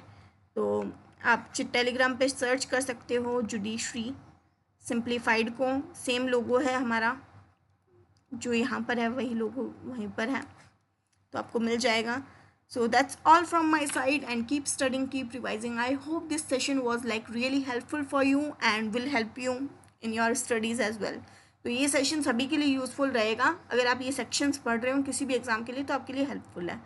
So that's all from my side. अगर कुछ बच जाता है, अब देखो मैंने मैक्सिमम केसेस कवर किए हैं इसमें, फिर भी अब मैं गारंटी नहीं ले सकती कि 100% जो केसेस हैं इस PDF में से आएंगे। There are chances, there might be some omissions, some changes. अब देखो कहीं कहीं क्या साइटेशन के चेंजेस आ जाते हैं, कहीं कहीं 2-2 साइटेशंस दे रखे होते हैं, तो वो आई वुड सजेस्ट कि आप वेरीफाई कर लो अगर आपको कहीं पे डाउट लग रहा है तो। मैंने अपना बेस्ट देकर ये PDF आपके लिए कंपाइल किए हैं। So that's all from my side. Thank you so much, thank you so much. मिलेंगे अगले सेशन में, अगले केस पीडिया में। तब तक के लिए पढ़ते रहिए, मुस्कुराते रहिए, खुश रहिए और अपना बेस्ट दीजिए। Thank you so much.